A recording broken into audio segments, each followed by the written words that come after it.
Hey, what's going on, y'all? Welcome back to JT's Mixtape. This is episode number 63. And if you guys are enjoying these podcasts, please give me a 5-star review on either Apple or Spotify.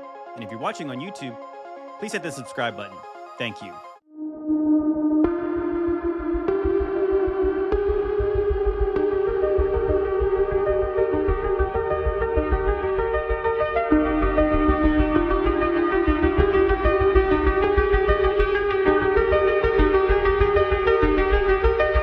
Come closer, my child.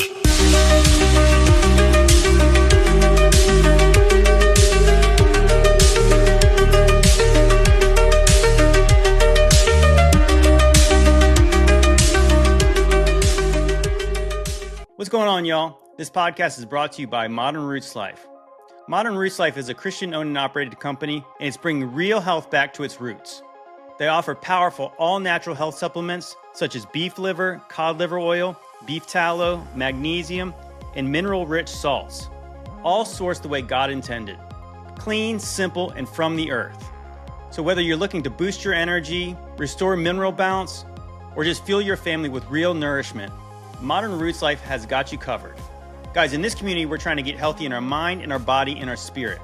So don't neglect your health. If you want more information, check out modernrootslife.com and check the link in my description. You know, people often ask me how they can support me. Well, I think it's pretty cool if you can support me by supporting the people who support me, and you get something in return. And being healthy is a pretty good return.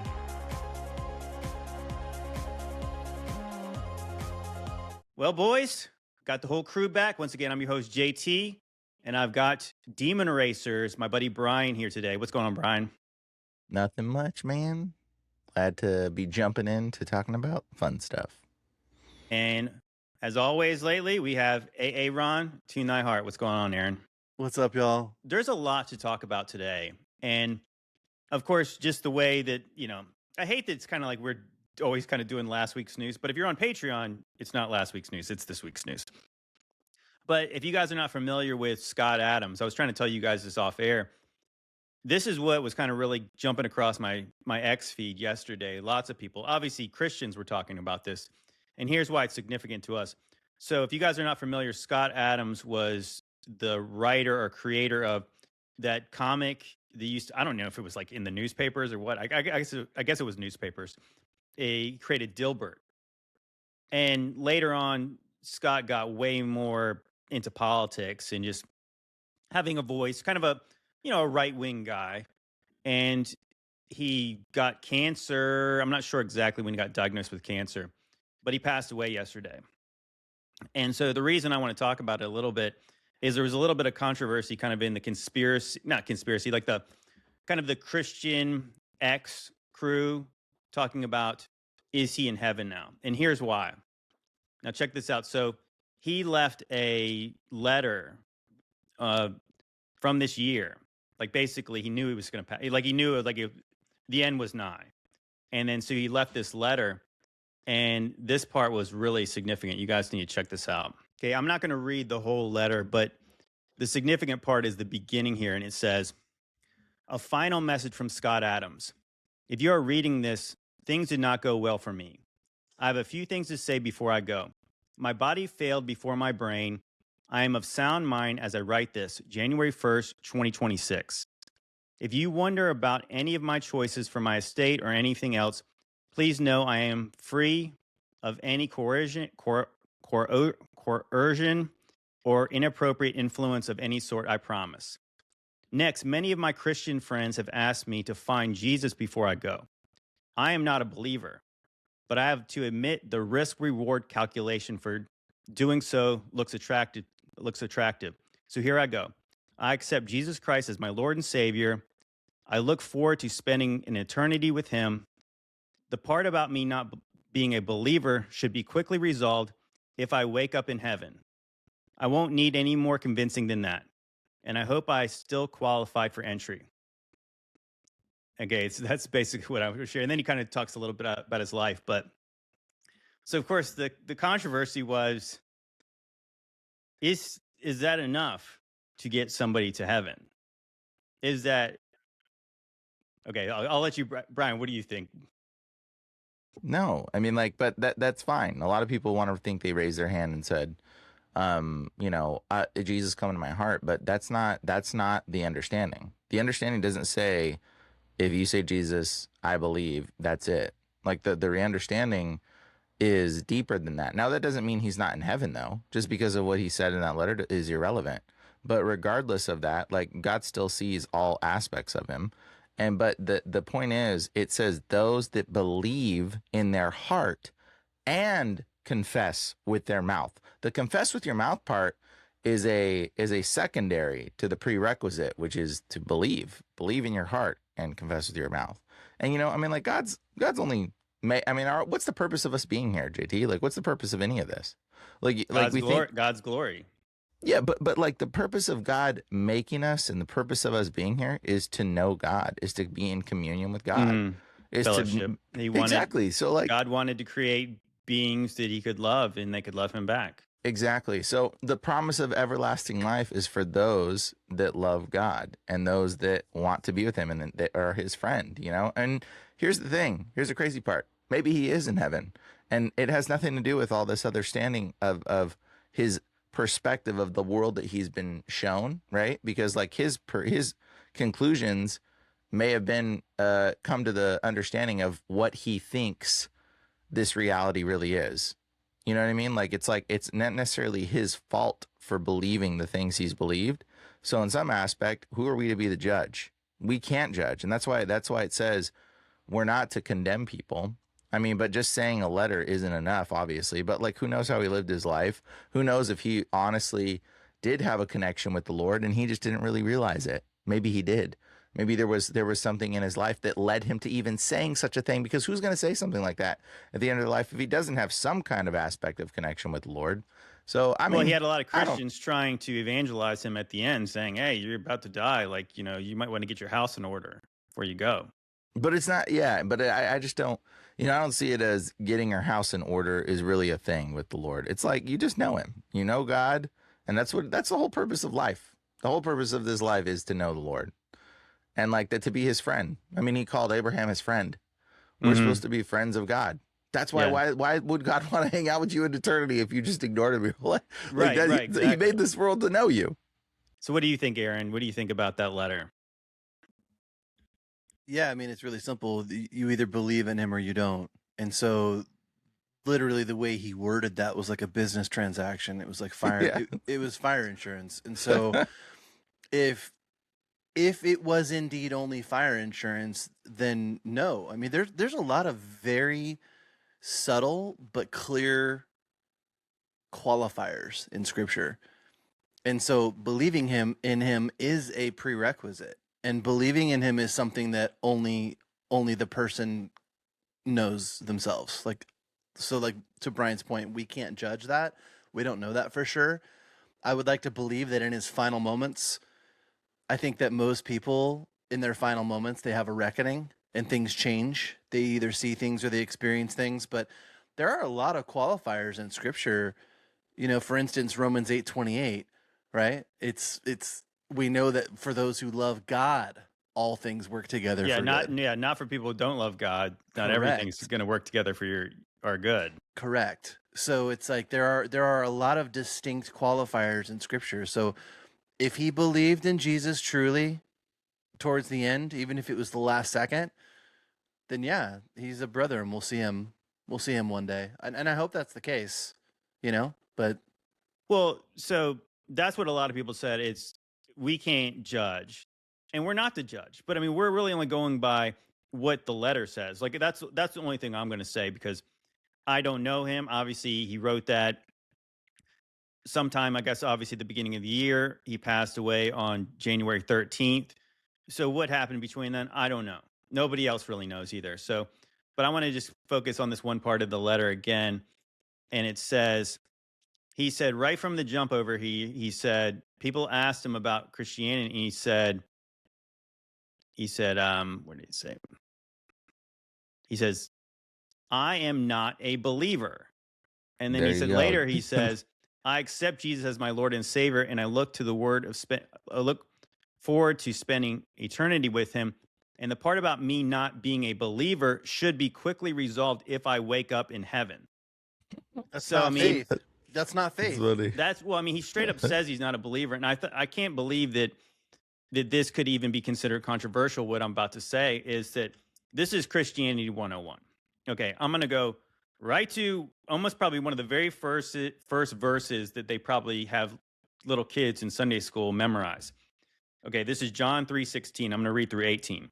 And he says, "For God so loved the world that he gave his only son, that whoever believes in him should not perish but have eternal life. For God did not send his son into the world to condemn the world, but in order that the world might be saved through him. Whoever believes in him is not condemned, but whoever does not believe is already condemned, because he has not believed on the name of the only Son of God." So, I mean, it's like you can't get in by saying you don't believe. You can't say like, well, God, if you let me come into heaven, then I'll believe in you. It's like it's too late then. I mean, that's what I'm saying. It's like who knows what could have happened in between there. I mean, there's kind of debates about some of these deathbed, like conversions anyways. I know it says in the Proverbs, I want to say it's Proverbs 1, that there's a time where it's too late. I mean, I don't know when it's too late. And of course, everybody's going to use the example of the thief on the cross. But the thief on the cross believed in Jesus. He didn't know Jesus before that day. And when he did meet him, he acknowledged that he was a filthy sinner and deserving of death. And then he asked the Lord to welcome into his kingdom. And Jesus said, "Truly, I tell you, you'll be with me in paradise today." But if you go over to, I want to say it's Proverbs chapter 1. This is a very, again, God is multifaceted. He is love, but he's also just. He has great mercy. But if you read Proverbs 1, it says, "Then they will call upon me, but I will not answer. They will seek me diligent, but they will not find me, because they hated knowledge and did not choose fear of the Lord. Would they have none of my counsel and despise all my reproof? Therefore they shall eat of the fruit of their way and have all their fill of their own devices. For the simple are killed by their turning away, and their complacency of fools destroys them. But whoever listens to me will dwell securely and will be at ease without dread of disaster." So it's like literally saying like that, once you get to that place where it's like, you'll call upon me, but like, I'm not going to answer them. And I'm not saying that's necessarily the case here, but I mean, it's something to consider. What made me think of what he was doing was he was not the thief on the cross. He was the other one who said, "Get us down from here." Right? If you're really the Son of God, why don't you take us off this cross? He's just like the people who said, hey, if you're really who you say you are, come off that cross now. Then we'll believe. But like, it doesn't work like that. It's like you have to believe before. And that's kind of like what we talk about, like when Jesus heals people, he heals people because they have faith before they're healed, not afterwards. Yeah. Right? They believed in him first. And that's what it comes down to. So yeah, I would say that, yeah, absolutely what Brian said about was in Romans 10, it says, if you believe in your heart and you profess with your mouth. So it's like, it's not the professing with your mouth. It's first believing in your heart and then speaking it out loud. What this seemed to be is, this is like the sinner's prayer on steroids, right? Where it's like, just repeat after me, just repeat these magic words, and then you'll wake up in heaven. You're, oh, the magic worked. You know what is so deceptive about that letter is that right there, what you just said. That is the most terrible part about that letter, because it's not about the dude. Maybe the dude's in heaven, maybe the dude's not. Who knows? Like, whatever, dude. Like, God's the judge. But the reality is that letter is not what got him there. If it is, if he's there, it has nothing to do with that letter. It has to do with how he knew the Lord in his heart and how he lived his life in accordance to the Lord. But he seems like maybe he was a good guy. Maybe the Lord has grace and mercy and knows things that we just don't know. But that has nothing to do with the letter. And that letter right there is going to encourage other people to be like, oh, well, that guy went to heaven. He just wrote a letter. I'll just write a letter when I die. And it's like, bro, no.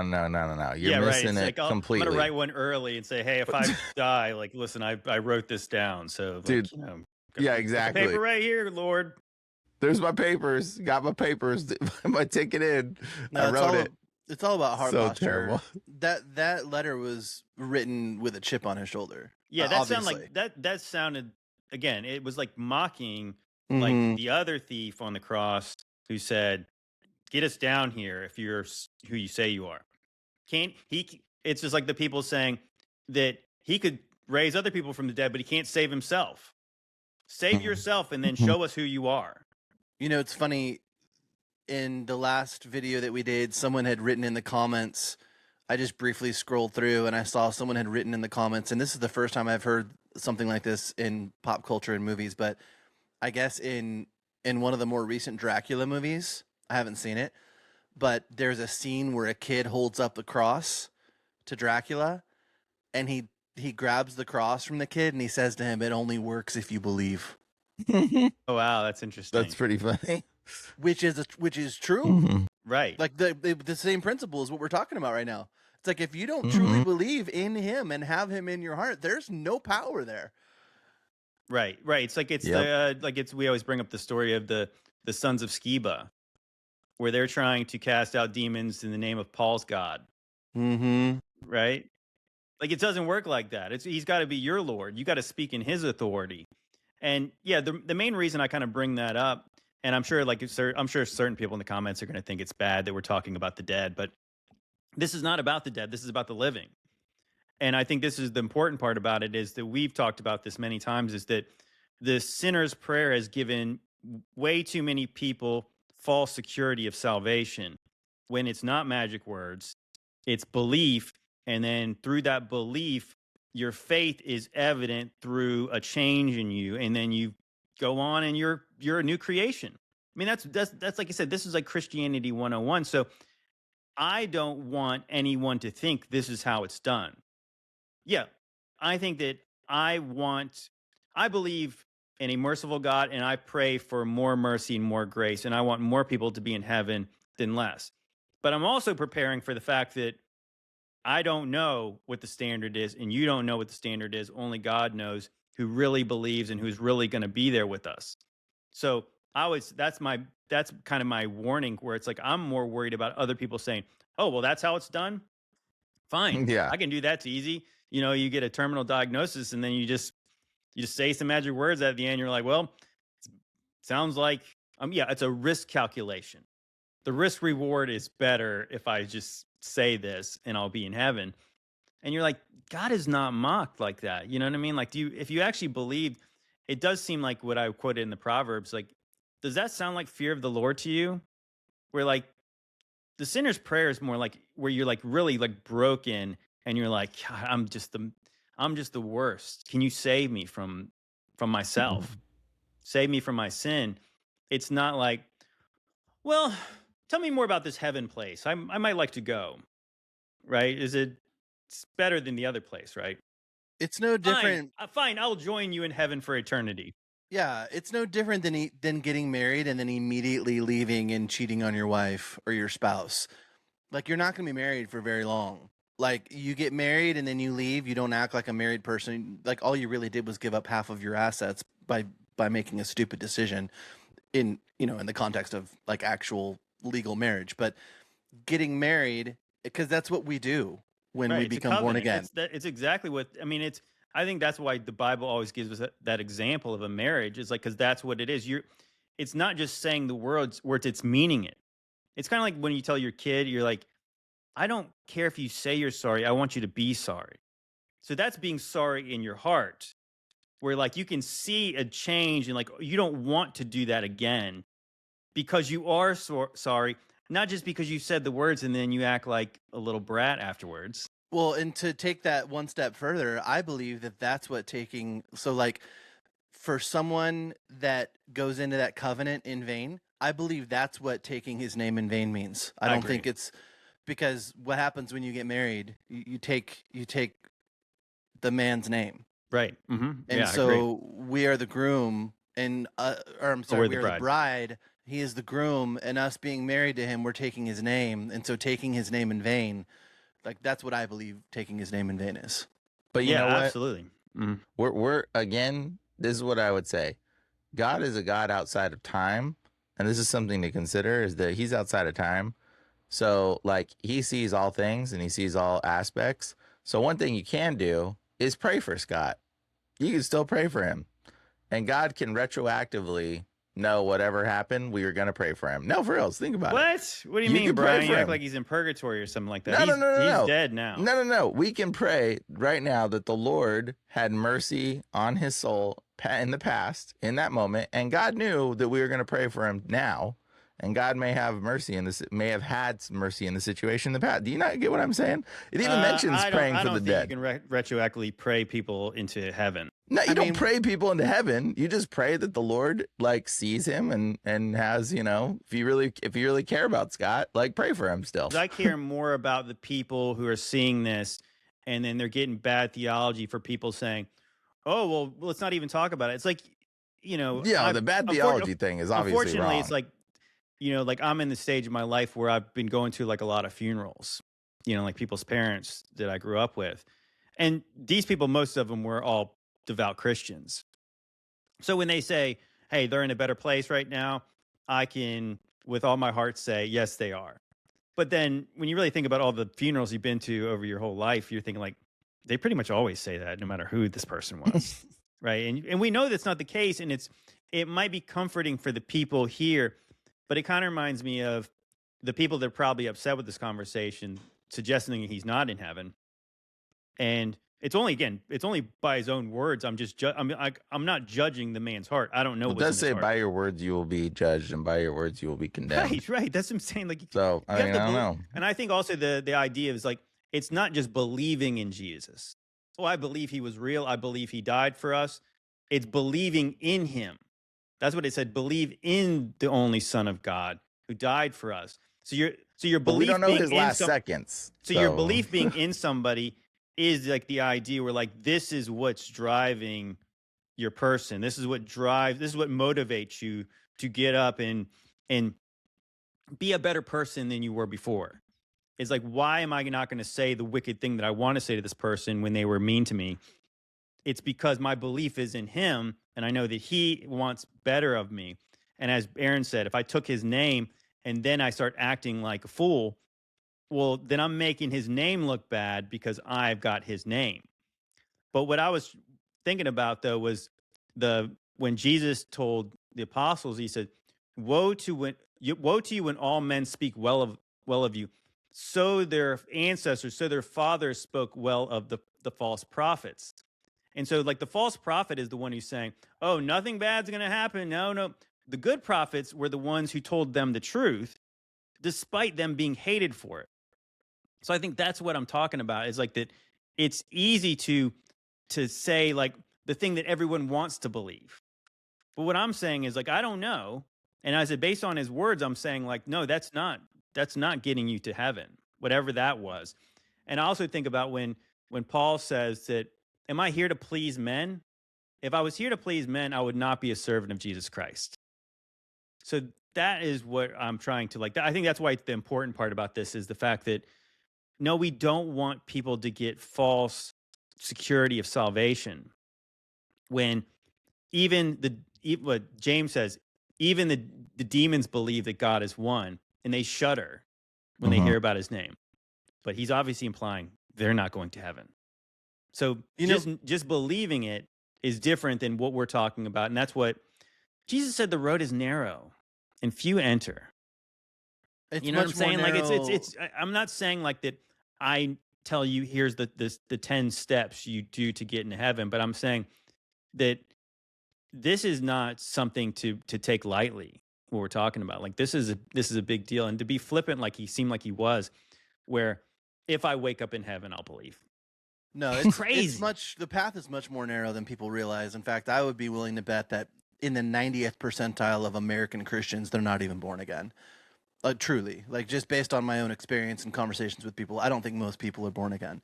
They think they are, but they're really not. Their life doesn't reflect it. They say they believe in him, but there's no evidence of it whatsoever. And nobody would know it unless they told them. Correct. Or unless you're close to them and you can observe their lifestyle, not in a see them by their fruits kind of way. Yeah, exactly. But it's like it's one of those. It's like the kind of people who are saying like that. You know, everybody's kind of growing around those people. You go to church, like you do. Right, exactly. You don't seem like you do. Like you. I had no idea you were a Christian. Here's the sad part. You don't want to be a person like that. And I believe I used to be that kind of person. Well, I where, totally used to be that yeah, kind where of people Christian. be like, "Oh, you're a Christian? Oh, cool." No, But dude, they yeah, didn't no, know. They couldn't tell. 1,000,000%. And here's the thing that's really sad to me, and that's that, like, before I was ride or die for Jesus, I was a pretty, like, I lived life by the seat of my pants. Like, I was pretty adventurous, and I was into the adrenaline rushes and all of that, and very sporadic. And I would say that, like, being born again and living in the spirit and following his leading is the most adventurous way to live. Like, I'm not even kidding. Like, people cheat themselves out of, like, the most exciting life possible when you truly are abiding in the Holy Spirit and letting him lead your life, because you have no idea what's going to happen from day to day. Like, the way he provides, the provision, the things that he does, the things that he orchestrates, the conversations that he brings into play, the people that he brings into your path, the prayers that you have for people. It's the most exciting way to live possible, and people are just they're cheating themselves out of such a beautiful life now. Like, forget about what happens later. Like, yeah, I'm excited to live forever with y'all and live in the kingdom, and I can't wait for all of that. But there's a life you can live right now that is so incredibly, I have no words for it. You guys know what I'm talking about. No, I But know it's what you're like, talking about. Well, you're saying like that if you accept Christ, today is the day of salvation. You can yeah. have eternal life today.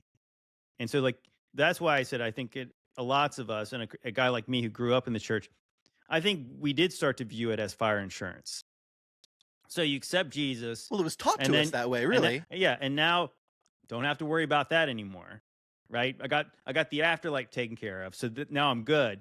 Now I'll go see what the rest of the world has to offer. But when you get to a place where lots of us have, where you get disillusioned by this place and you feel like you're going under, and you're like, I need it now. I need you now. Like, I cannot wait till I die Mm-hmm. because I'm dying now. Well, it I says need you right. I need you right away. says the Lord is close to the brokenhearted, and that's what I think you guys are talking about. But like the reality is like, you know, people don't know what being born again actually is. But that, you know, so many people think being born again is Jesus come into my heart, raise my hand. I'm born again. Born again is when you have that conviction that you start living by. It's when you return to a child. That's the childlike state when you start to walk in innocence. That's You're a what new to be creation. born. Yeah, that's what born again actually means. So many people aren't born again because they don't understand the relevancy. That's why he said to Nicodemus, he goes, "What must I do?" He says, "You need to be born again." He says, "You need to, you know, he's like, how can I return in my mother's womb?"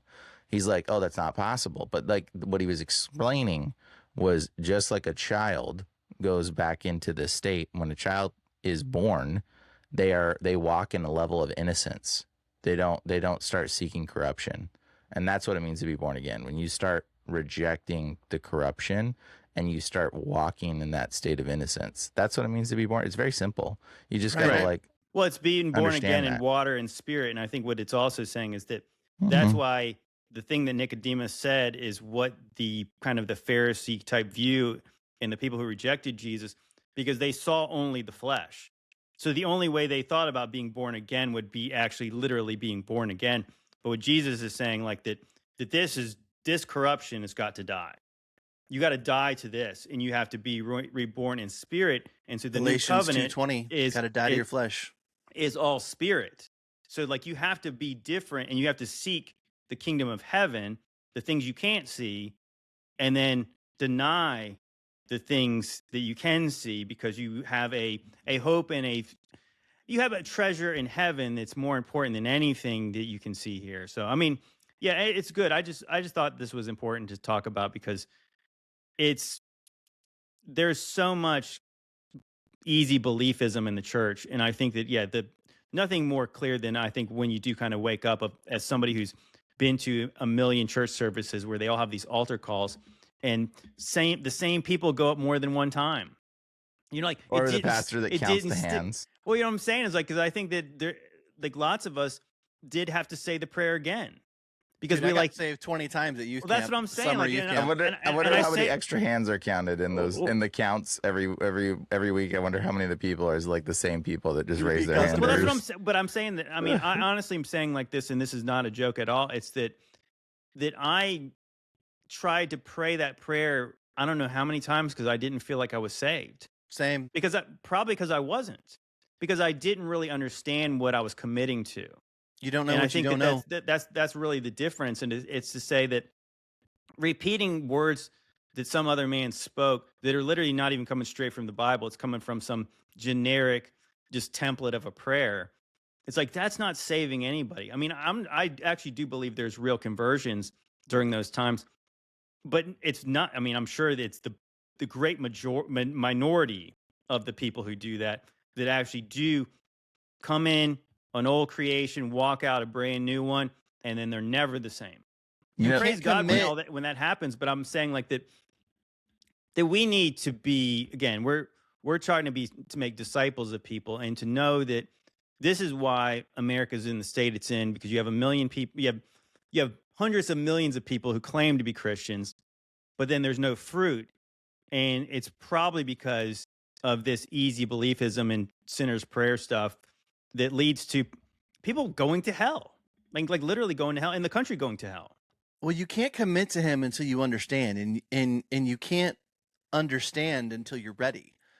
And like only time and context can do that for you. But Brian, I've heard you say this a handful of times, and I just want to back this up and reiterate this. The key, I'm telling you all, the key is that childlike faith. You have to just literally have that blind childlike faith of knowing that your father has your hand. It's like I envision like crossing the street as a child with my dad, and my hand in his. I'm not worried about what's left or right. I'm not worried about the traffic. He's got that taken care of. All I got to do is follow his leading. It really is that childlike faith of just knowing and going back to that state of innocence where you know he's got you and everything's taken care of. Like when I entered that place spiritually and emotionally with Jesus, everything shifted. Everything. Yeah, that's awesome, brother. I want to read this one little last thing from the book of Matthew, chapter 13.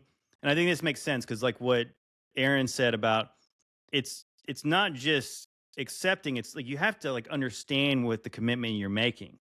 It's kind of like we're talking about a marriage. It's like, did you really understand what you were actually signing up for when you walked down the aisle? So here's the parable. Here's the parable of the sower, and it said, starting with verse 18. Hear then the parable of the sower. When anyone hears the word of the kingdom and does not understand it, the evil one comes and snatches away what has been sown in his heart. This is what is sown along the path. As for what is sown on the rocky ground, this is the one who hears the word and immediately receives it with joy, yet has no root in himself, but endures for a while, and when tribulation and persecution arises on the account of the word, immediately it falls away. As for what was sown among the thorns, this is those who hear the word, but the cares of the world and deceitfulness of riches choke out the word, and it proves unfruitful. As for what was sown on good soil, this is the one who hears the word and understands it. He indeed bears fruit, and it yields, in one case, 100-fold, and another 60, and another 30.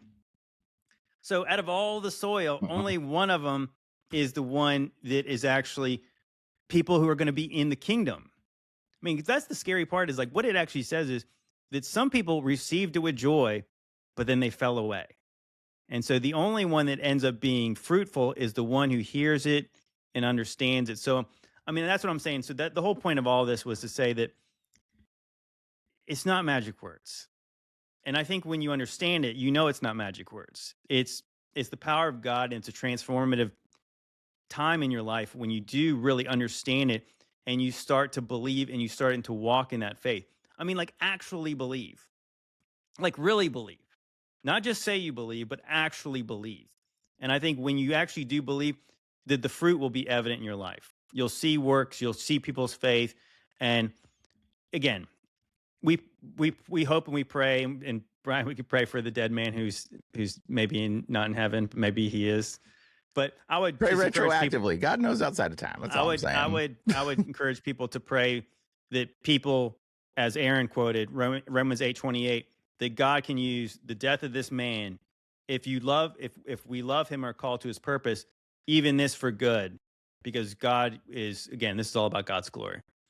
But anyways, I want to shift gears pretty dramatically here, as of course we would after a topic like that. But this is kind of a fun one, and this is a long video. It's a really good video, though.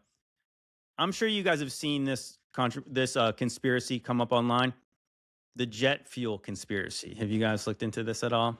Yeah. This is interesting. Most insane internet rabbit holes that are oddly convincing, part 6-7. Jet fuel is a hoax, and airplanes don't actually burn fuel to fly, but rather use an energy source that's gonna have you questioning everything. Just a fun theory for entertainment purposes only. So this is a plane. It flies in the air using jet fuel, or so we're told. A typical Boeing 747 carries about 64,000 gallons or 242,000 liters of fuel. That's a lot. A literal metric ton. Actually, about 193 metric tons to be exact. But let me ask you something that you've probably never thought of before. Where the hell do they put it? Like, this is what a 60,000 gallon water tank looks like. That's a person for scale. It's massive. We're told that more than this amount of fuel is stored in the wings of the plane, and that part's not a myth, that's actually what they tell us. And the question people are asking is, where? How exactly do 64,000 gallons fit in these wings? Like, this entire tank is really squeezed into those thin sheets of metal? It just visually doesn't make any sense. And then think about the time that it takes for an airplane to refuel. When you're at an airport, you usually don't see the fuel pump connected to the plane for more than a couple minutes at a time. A regular car takes only about 12 gallons of fuel, and let's say 2 minutes to fill up. Even if these jet fuel pumps pumped at 10 times the rate of a regular car gas pump, do the math, and it should take around 9 hours to fill just half of the plane's 64,000 gallon capacity. Yet we somehow never see a plane getting pumped for more than a couple minutes, if even at all. Sure, they'll tell you these jet fuel pumps are actually way more powerful than that, and can pump fuel at a rate hundreds of times faster than car gas pumps, all going through this hose with a 1 to 2 inch inner diameter, which is actually how wide they are on the inside. Go search it up. All of this fuel which goes to power the turbines, and this is where it starts getting fun. Because here's what a turbine from a typical airline jet looks like, pretty standard. And here's the ceiling of the Hoysala temple in India, an ancient temple that is said to have been built around 1150 AD, but some argue it could be much, much older than that. Now, ancient India has some of the... I'm going to pause it there so we can discuss that a little bit, because he gets into the idea of what these turbines are. It's interesting, so we'll play more of it, but it is a long video. So what do you guys think, though? I mean, just from the basics, it really is hard to believe that you can fit 64,000 gallons in the wings of those planes. What do you guys think? Well, especially when the belly is full of luggage. Like, well, they say that there is no fuel in the belly of the plane. It's just in the wings. It just, I don't know. It makes me, because you look at it and you're like, that there's no way. Like, it doesn't make any sense. And it immediately takes me to like the compartmentalization that takes place when a lie is started at the top. And then they get everyone down below, because like those people that are pumping the fuel into the plane, they fully believe they're pumping jet fuel into that plane, because they're connecting the hose and they're reading the dial and they're like, no, dude, we know it's real. We pump the fuel. And it's like, okay, well, as long as you believe what you're reading on the meter and what you're plugging into the thing, like, don't ask any questions, then it must be real. And then the people above them that are delivering whatever they think is fuel, they believe that what they're doing is also providing fuel. You know what I mean? It's like, it's the compartmentalization is crazy, but you look at that plane and there is just no practical way they're fitting 64,000 gallons of fuel in those wings. It doesn't seem so. And also it seems, I don't know, just does it make sense physics wise that you'd have that much weight in the wings? Well, I don't think the weight matters based on the way planes take off. I'm just saying, like, as far as like those wings are obviously not, it's not like it's one solid piece of metal the plane is. It's like the They'd wings snap off, you the would wings think, are right? attached. So like, wouldn't 64,000 gallons weigh a lot? Yeah, I would think. I would What do you think. what do you think, Brian? Do you think that You know, I think I have a I don't know, man. The I was looking up planes right now because I don't even want to have an opinion on this subject without actually knowing more because I don't want to look like an idiot. And like the reality we're is, just I all was like wondering looking up. aloud? It's not, I don't think Yeah, we're making any. We're saying it. I mean, I've seen many videos like this. It does make you wonder. No, but I guess the thing is like this I is don't think- 150. That picture that he sent, that he showed of the 64-gallon thing, is not an actual representation of 64 gallons. It's This 60 is no. I've seen the tanks. That's a 60,000 gallon water tank. This is a 64,000 gallon water tank. This is right here. And Yeah, if it's you just taller. can see the person to the side, that's totally, I'm looking at that, and that is totally doable to be put into a 747's wings. And I can tell you because the 747 is a 2-decker plane. None of the planes he showed is a double decker. So none of those planes that he was showing were 747s. So 747's got 2 decks of people. We have they only top got deck one. and bottom They deck. only got Two one wings. set of wings that have. Yeah, the yeah, fuel but what in I'm them, saying, the 747, have you guys flown on a 747? They Yes. are huge. They're huge. They have two rows of people, and you can see the wingspan. And I'm looking at this tanker right now, and I can just say, just by looking at the tanker of a 64-gallon tank, looking at this image rather than the image. 1,000 gallons. You keep on 64,000, saying yeah. 64 gallon. Did you look up No, a that's 64 a gallon 64. tank? That's 64,000 gallon Okay, tank. someone Yeah. pull up a picture of a 747 so we can look at the wings. It's definitely fittable. Like the tanker that he showed is I don't know, man. That's They'd not. have to, but the wings would have to be like a millimeter thin. I think it could fit potentially, guys. I don't know, man. The like, cause I don't know what a 64 I can't conceptualize 64 gallons. So we're just going off of that one image. Why do you keep saying 64 gallons? Brian? 64,000 gallons. You're like, He's only off by 3 zeros. Dude, I'm well, just saying, yeah, I of don't course, know. Every time I pull one up, I mean, it's like this is the one. Yeah, the one that I've seen. It's kind of the stock photo of it. I mean, like that's huge, bro. I don't think that's a good size reference. I don't know if that's it. You see a truck behind it. That's not what the other ones look like. So some of but them look like that's that. literally shorter, but wider. Go to the next one. Go to the next one. I just want to see a real Okay, 747. see that one, those could be 64,000 gallons. And those you could see, that one's small too. Those are 64,000 gallons. And you can tell that could easily have fit in a wing. What So do you the mean that other can ones are easily fit in bigger. a wing? I guess I'm not sure that. Look at how big those are. those are not 64,000 gallons. I don't know what those are. Those are massive. It says 60,000 gallon. I don't think that's appropriately labeled. There's it's no all way. relative, though. You see how short they are? They're just wider. Like Yeah. the one you I showed us don't is know. tall. It's physics, bro. This is 7'2". That other one was probably really tall. Okay, now pull up a 747. See, that could fit in a 7. That one is a 64,000 gallon. It's That's just not a person's telling- not even that tall. Again, there's That's not 64,000. Uh, we're not. I don't know. 64,000 gallons. Okay, let's see. You know, I'm always going to be like controversial. I got to make it interesting because I'm like, I don't know. Yeah, I don't know. I don't think it's fitting in those wings. Those wings are pretty thin. That's what I'm saying. They're not. There's nothing. They're not thick. Anyways, whatever. It is questionable. I don't know. I mean, I thought the other good point though was the fact that the time it would take to pump that much into using that little hose and that little compressor. well, how big is the? There's no way. There's no way. Like he's absolutely correct. I don't care how fast those things pump. That hose is too small to pump 60,000 gallons in any short. He said it would take 9 hours if it pumps 10 times as fast as a normal gas pump to fill up half of it, to fill up one wing. They do it Dang. in seconds. Bro, how like aren't they attached to tanks like their fuel system? Don't they bring out the Well, you know, tankers? that's the kind of funny thing. Well, I think what he was showing in the video, maybe we'll back it up because we'll show the rest of it again. Look up airplane fuel tanker or something. Well, I mean, I imagine that the fuel's got to be put in the ground. Man, that would be like that. They would have to store a lot of fuel somewhere on that airport too to fill those. Because you really think about it, we're seeing those 60,000 gallon tanks of water.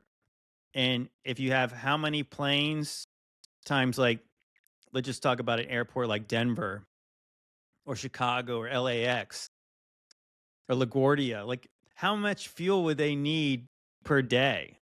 Okay, JT, I just sent you a picture that I had ChatGPT make me. I said, make me a picture of a human versus a 747 jet true to size. I sent it to you.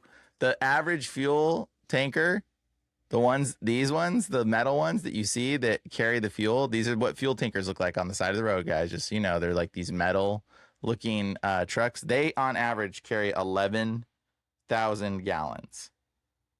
So that would have to be you need three. six of those. You need 3 for each wing. Yeah, three of those. That makes sense. And Say that what? image I sent is true to scale. I'm curious. Here's what I'm curious is that 2 tanker long image as long as a 747's wing? Because if that is as long as the wing is. See, I would have a hard time believing even that whole tank could fit into one wing. Like I don't buy that. Yeah. Okay. Check it out. Okay. So here's the image of a man. That can't be a 64 gallon. That's way bigger than 64 gallons. Ask ChatGPT. 64,000. Yeah, that's what I mean. 64,000. According to ChatGPT, that's the accurate reference, and that's the reference of a human compared to a 747. I mean, that's wait. ChatGPT made that as a Correct. 64,000. Correct. I don't know if I trust these demons. Listen, I don't always trust ChatGPT for sure. Yeah. So here you go. So, but yeah. So right. See that's what I was looking at. I think it would be questionable if you could fit 2 of those in a wing. Yeah, that's what I would say. One I have a hard time believing. I mean, you really got to think about it. Maybe there's more fuel somewhere because they said it's in the end tail as well. So maybe 2 could go on the wings and then whatever. 1 in that end tail. I don't think that they're saying it's in the tail. It is. It's in the tail too. It says it. How are they getting that pump to the engines? It says there's a hose that's like you look at the Yes, diagram. of course I looked there's it a up. Okay, so hold on. Let's go a little deeper. So obviously that's hard to believe. So what are they putting in the jet? Well, I think that's what They're putting in human sacrifice blood. Right. They're using the blood of children. the blood of children. To offer to the offering so that it flies. Of course, yeah. Witchcraft. I mean, yeah. I mean, I'm open to the idea that it's witchcraft.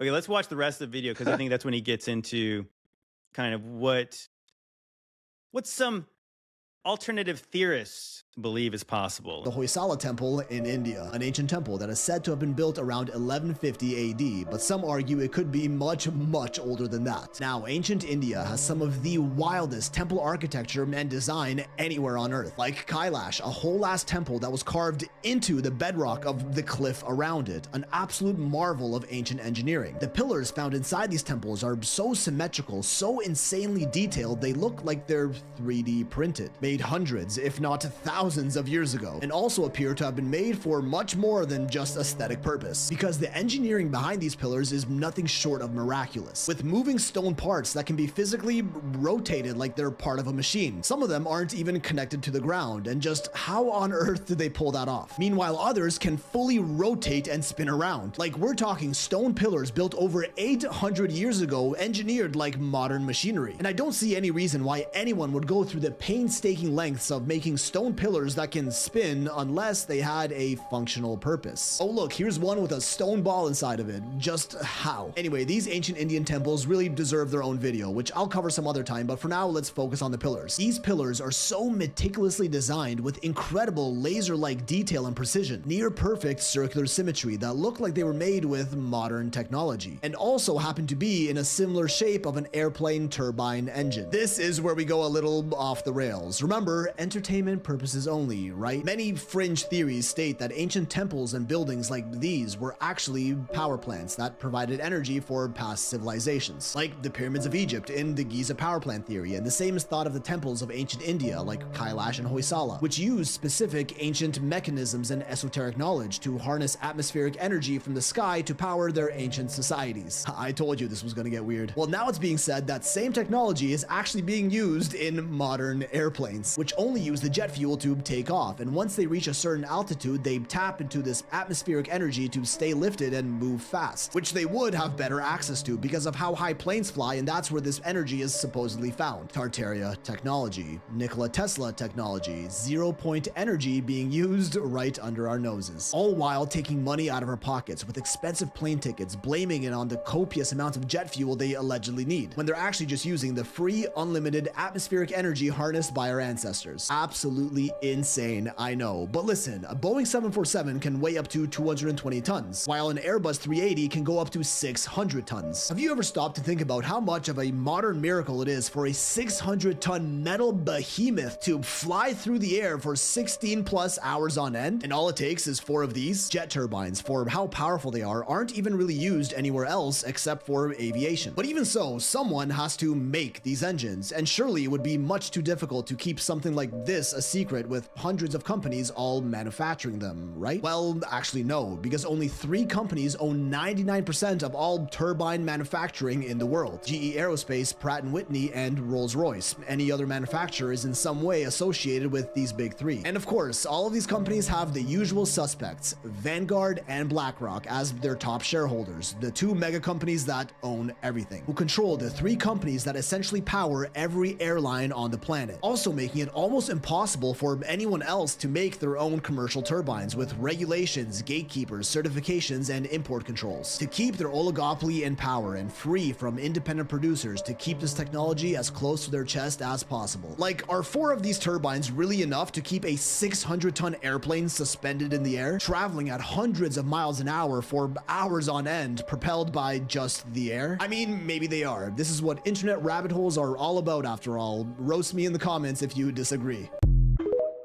So the fuel being used to get them up into the air, and then them using the ether to continue moving, I can get behind that. I'm not saying that's a fact, but I could believe that. And those ancient temples being used as energy sources, I fully could get behind that. That makes perfect sense to me. There could be energy in the upper atmosphere that they're potentially tapping into that aids in it. I just Googled how much energy or how much fuel does it take to fly from Florida to California, and the flight is like 14,000. So really they only use one of those tankers in fuel to get from California all the way to Florida, and that's a pretty far distance. So I would imagine they could probably get from Florida to England with the same amount almost. Wait a minute, you saying from California to Florida, it's 14,000 gallons it burns? Yep, that's it. Yeah, that's weird, because it's like how, So like why would you ever need to it stop. to be, why would you ever need 60 something thousand gallons? Yeah, no, you wouldn't, because You know what I'm saying? like, Like, it's like, could you go all around the whole earth? yeah, probably potentially you might supposedly fly across all of our continents with one flight with 64,000 gallons supposedly, but Around Right. the whole Earth. around our whole continent. Well, you can circle it. You're not going around the poles, but oh yeah, I mean, correct. Well, that's what I'm saying. It's kind of like, isn't that sound like it's overkill, because they don't really make flights that are that long? Yeah, it's a little sus, I would say, but they're right. I mean, there is power in the upper atmosphere, and in fact, you can do that experiment, but it's actually difference. It's the difference of power, so you can actually strap a drone with a cable, and you can fly it up into the upper atmosphere and have that little copper cable. There's people that do this experiment all the way down to the ground, and the difference between the cable in the upper atmosphere and the bottom will actually generate energy. So you can actually plug that the little cable connector from a drone in the atmosphere to another one in the ground and touch things, and you'll get a little shock. You'll get zapped just by being in the upper atmosphere. Yeah, But I think it's the ahead. difference, but I don't know exactly. I mean, so there could be some kind of energy in the upper atmosphere. Maybe they're lying to us about how that works, but who knows? Yeah, of course, I don't know, but a lot of that made sense. It also makes sense to me, the idea of like a hybrid technology where there is fuel used, but it's only for certain parts. It's like a lot of the modern supercars are hybrids. They're not just electric and they're not just gas powered, because I guess the electric technology is super quick off the line. But it's, but of course, for like a Tesla and some of these, I want to say even like these new Hummer electric cars, they, they take up so much. Like it takes so long to charge them. So it makes sense that you would have a engine that actually is producing energy, and it's kind of, it's charging the battery itself. So now if you get into the idea of like the potentially that they're tapping into the ether, the ionosphere and stuff like that. Yeah, it makes sense to me. It makes sense to me that way. The people are like, oh, they definitely take fuel because we fueled them up. But it's like, did they actually take 60,000 gallons worth? Because I think that's where, like, the guy holding the hose he has no idea how much fuel he's pumping in there. Like they wouldn't know. But yeah, I agree that it would take forever if it was actually putting 32,000 gallons in a wing. That is interesting. You know what I'm talking about too? Just think about the idea that if you took all the airports in the world at one time, how much fuel are they using if that's how much these planes take? That would be you know what I'm saying? Like how much gas would they need at these airports? A lot. But they Right. don't use it, obviously. So they just fly the planes, and then that's it. And then that plane's fueled up for the next 4 trips across the United States. Right, but we're still, you know what I'm saying? Like we're talking about one plane.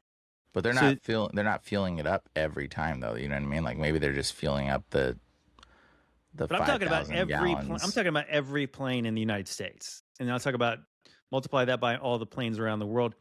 Do they have that much capacity to contain that much fuel at the airport to fuel all the planes up? You know, if you were to say that it's a conspiracy that they're using energy, somehow free energy, inside the wings, then they would tell their people, oh yeah, it's 64,000 gallons of fuel that we're putting in these planes, so that way the people believe that they're putting it in there, so the people don't pick up on the fact that they're harnessing some kind of free energy aspect. I mean, sure, that would be possible. Like some free energy component to their being harnessed, and then nobody knows that they're actually not putting that many gallons in the plane or something. They just tell people that because the people would otherwise suspect, like, how is this still flying? We've only fueled it up once. Like they would be like, oh, yeah, you're fueling it up double the amount of gallons in the wings. Like they just like are quadruple. Well, maybe because somebody's paying for the fuel, regardless if they use it or not. You know what I'm saying? Oh yeah, right. Like somebody's, Yeah, it's a money grab at the Yeah. very least.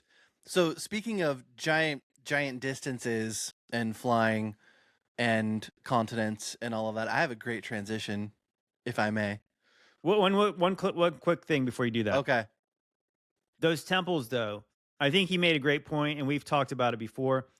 The moving columns and the moving parts in those temples. Is there a rational explanation that's not that this is some kind of machine? Like, why would they do that? Like, you know what I mean? Like, why would they do that? The one with do you know that they actually believe about that temple he's showing, JT? Do you know what they say? What about it? That they believe that temple was carved out of the ground by angels. I'm sure they do, because that's probably what happened. Because I mean, probably what happened. Because it makes no sense. Who knows? The thing with the ball inside that, how did the ball get inside that stone thing? We dug that temple out too, by the way. It was like full of dirt. Oh, clearly it was dug out. But I mean, we showed pictures. I can't remember what show we were showing that where it was all flooded. Wasn't a couple of episodes ago. Mm-hmm. And yeah, like what did it look like before? That was a different temple, but yeah, same kind of look. But the point is that it seems to me like all the old world stuff, and I include that into this, is that the amount of intricacy and just detail, and then the fact this stuff moves, it does not seem like it's just for aesthetics. It has to be for some kind of practical reason. Sound resonance, some kind of energy capacity, some kind of, yeah, it makes sense. Otherwise, you can't convince me that you would put a stone column up there and you could spin it unless it had some kind of purpose for that. Because that seems like, that is weird. That doesn't seem like it would be practical, because it's more likely that something would break because columns are supposed to be holding things up. So why would it spin? I don't know. But that temple is the Kalasa temple. I always pronounce it wrong, but or It's like Khaleesi from Kalasa Game of temple. Thrones. Yeah, at Elora. It's actually in a place Elora. called Elora, and it's believed that it was angelic angels that built it. Okay, so it's in a place called Elora, guys. Elohim. That means angel. Like, and literally, that's they believe that angels built it. Like, what do you like? And they believe it was built 800 years ago. What a weird time of that people believe that was built. No, that's what I'm saying. It's really sus. I think it's either very old, antediluvian, or I believe it was from the millennial reign. It just depends on what the art looks like on it. If the art is perverted, because some of these temples are really perverted art on them. I agree. There's some It's like weird if iconography. if it's weird perverted art, I'd say it's built by fallen angels pre-flood potentially. If it's if the art's like not that weird looking, then maybe angels actually built it. That were like during the millennial reign. That's what I would say. Okay, Aaron, hit us with the vid. Okay, so it's this one here is not a video, but let me show you guys. So in the news lately, a lot has been talk of Greenland, right? Trump's been talking about taking Greenland. Mm-hmm. And I've just been like sitting here thinking, I'm like, okay, why?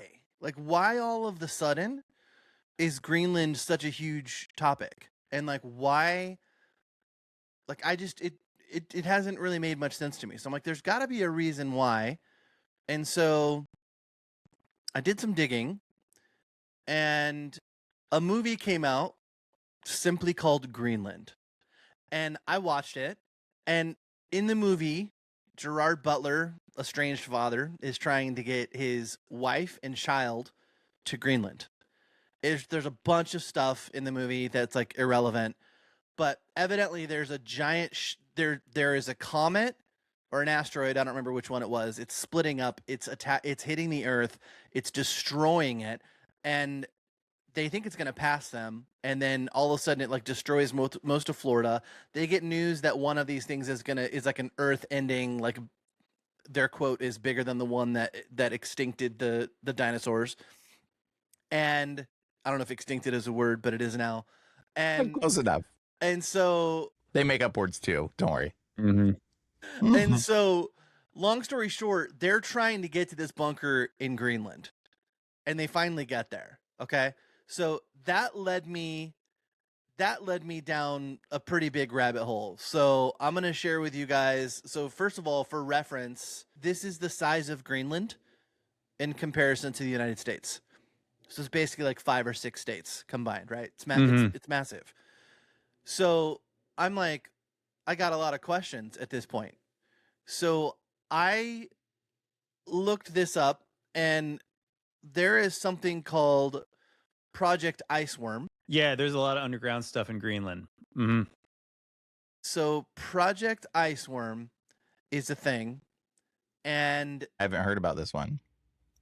I think we talked about. I'm pretty sure we talked about it. We've probably forgotten so many things we've talked about on this show. Yeah. So here, it's a top secret United States Army program from the Cold War aimed to build a network of mobile nuclear missile launch sites under the Greenland ice sheet. So they're saying it was abandoned in 1967, right? But it's like a massive base, underground shelter type base. Mm-hmm. Okay. So I'm gonna share this tab now. This just got pulled up on the Daily Mail. How many ever days ago? The 8th of January. Hidden threat from secret military base discovered lurking deep below Greenland's ice sheet. So they're now talking about how they're bringing this base back up. It's coming back into light. Well, wouldn't you know it? On January 9th of this year, just a few days ago, Greenland 2 came out. The movie. Ooh, nice. Called Migration. Now it's in theaters. I haven't seen it. I don't know anything about it. But the other thing that's worthy of noting is that in the first movie, Wait, this movie just came out, and then Trump's like, "We're taking Greenland." the new Yeah, movie we were is all clamoring for a Greenland too. and wouldn't you know it, Greenland find out 2 what just happens came out next. on January 9th. So like 3/4 of the way through the movie, there's some kind of quote that talks about wormwood.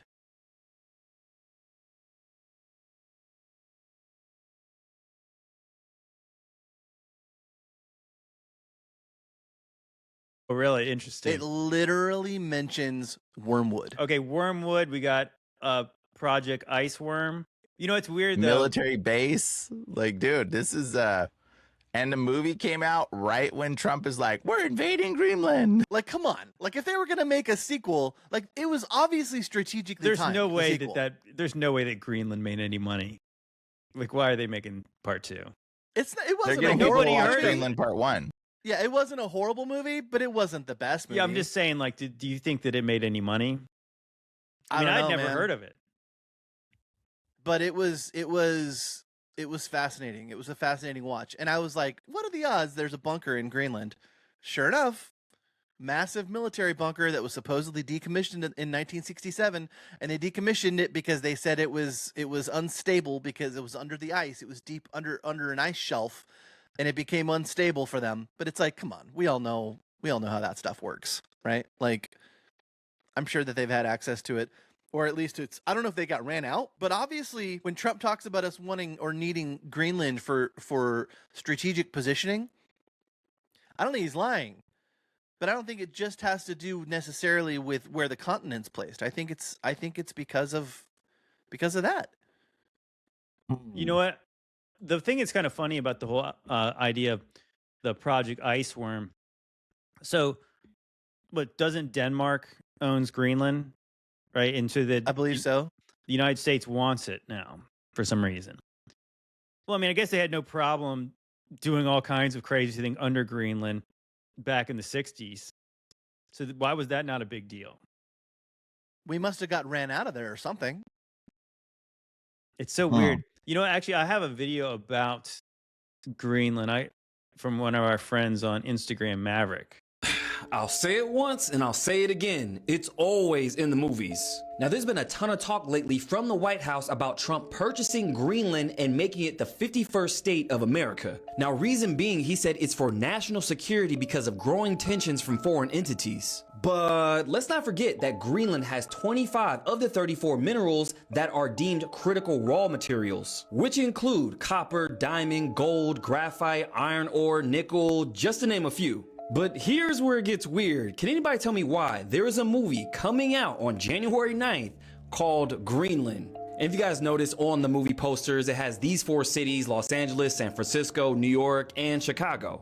Now, what is this movie about? So this was a sequel to part 1 that came out in 2020, and it reads, in the aftermath of a comet that decimates most of the planet, the Garrity family must leave the safety of their Greenland bunker to traverse a shattered world in search of a new home. So we're talking about bunkers and national security.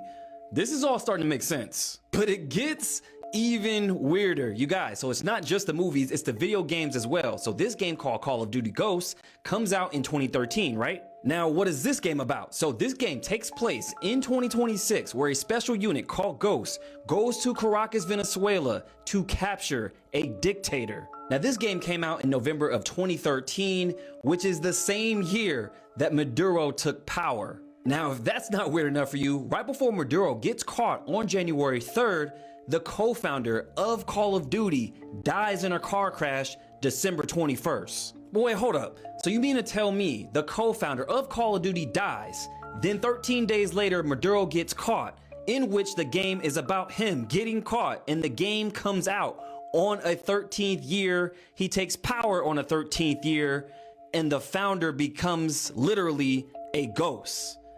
What? Simulation complete. I have no idea what to make of all this, but make sure you guys hit up my YouTube, The Maverick Approach, and let me know what you guys think about all this down below. Can we talk about how wild it is that we don't talk about what we're going to share before these videos? But you brought in a Greenland 2 video right on the heels. Yeah, and of of course it wraps right in. You know, I want to show this real quick before we comment on that video. So I did look up the original Greenland movie.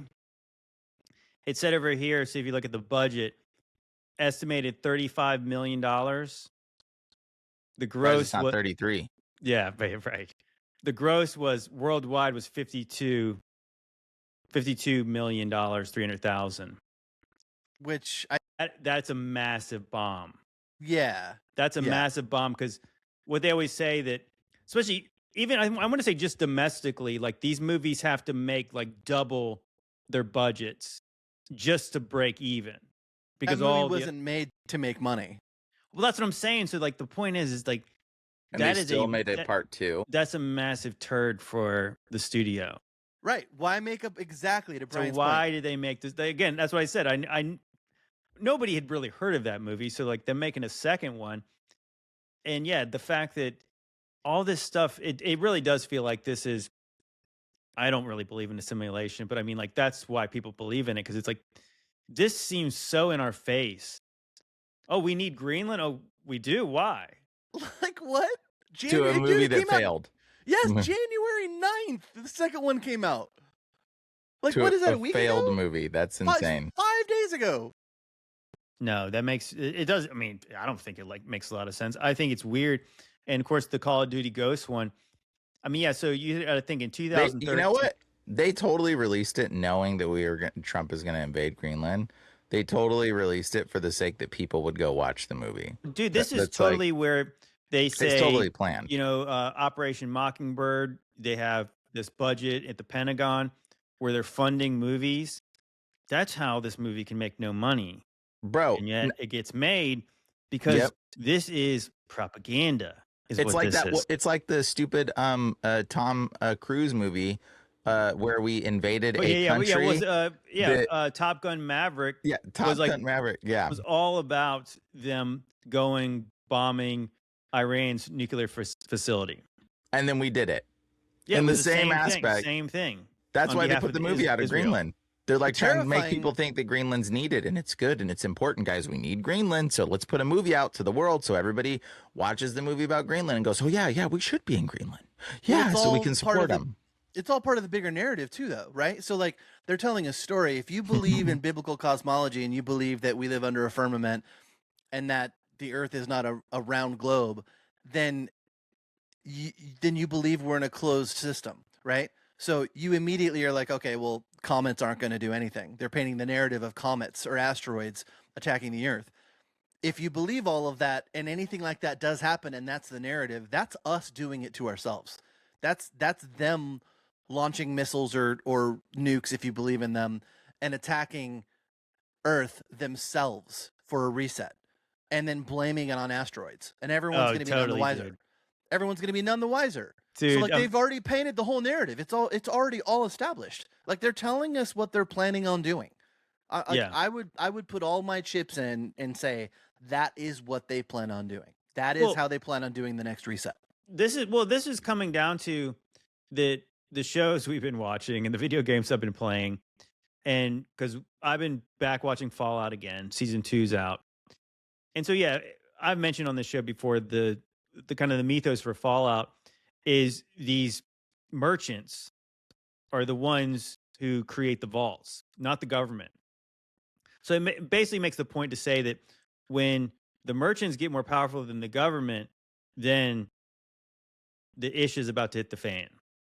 Oh yeah. And so the whole point is like they're making a point to say that these companies have a fiduciary responsibility to their stockholders to make money. So then like when they have this big old kind of Illuminati type style meeting of like, well, this peace deal is actually not looking good for us because we need war for these bunkers to actually, these vaults to be worth it. So what do they decide? Well, they decide, how about we drop the bombs? We drop the bombs. And then, so that's very similar to we were talking about the show Paradise on Amazon Prime, that it was partially a natural disaster because there was this super volcano in Antarctica. But then what really causes all the havoc later is the fact that the governments start firing off their nukes. Like, for some reason, this natural disaster precedes this eventually man-made disaster. That is, again, this is a very similar story. And this is kind of a similar story to, I was talking about that game Gears of War. In Gears of War, that and the Matrix too. So in Gears of War, there's this emergence from these locusts, these nasty demonic entities from inside the earth. But then they have this thing called the Hammer of Dawn that's used in the game. It's these satellites that it can obviously smoke the earth because they're trying to kill, the locusts. But of course, it ends up destroying a lots of earthly stuff too. And that's exactly kind of what it says, like in the story of the Matrix, is that we don't know who fired off the nukes first, but we know that we're the ones who scorched the sky. So, like, we destroy part of the earth because the technology in the Matrix, they were getting powered by the sun. So we're the ones who darken the sky in the story of the Matrix.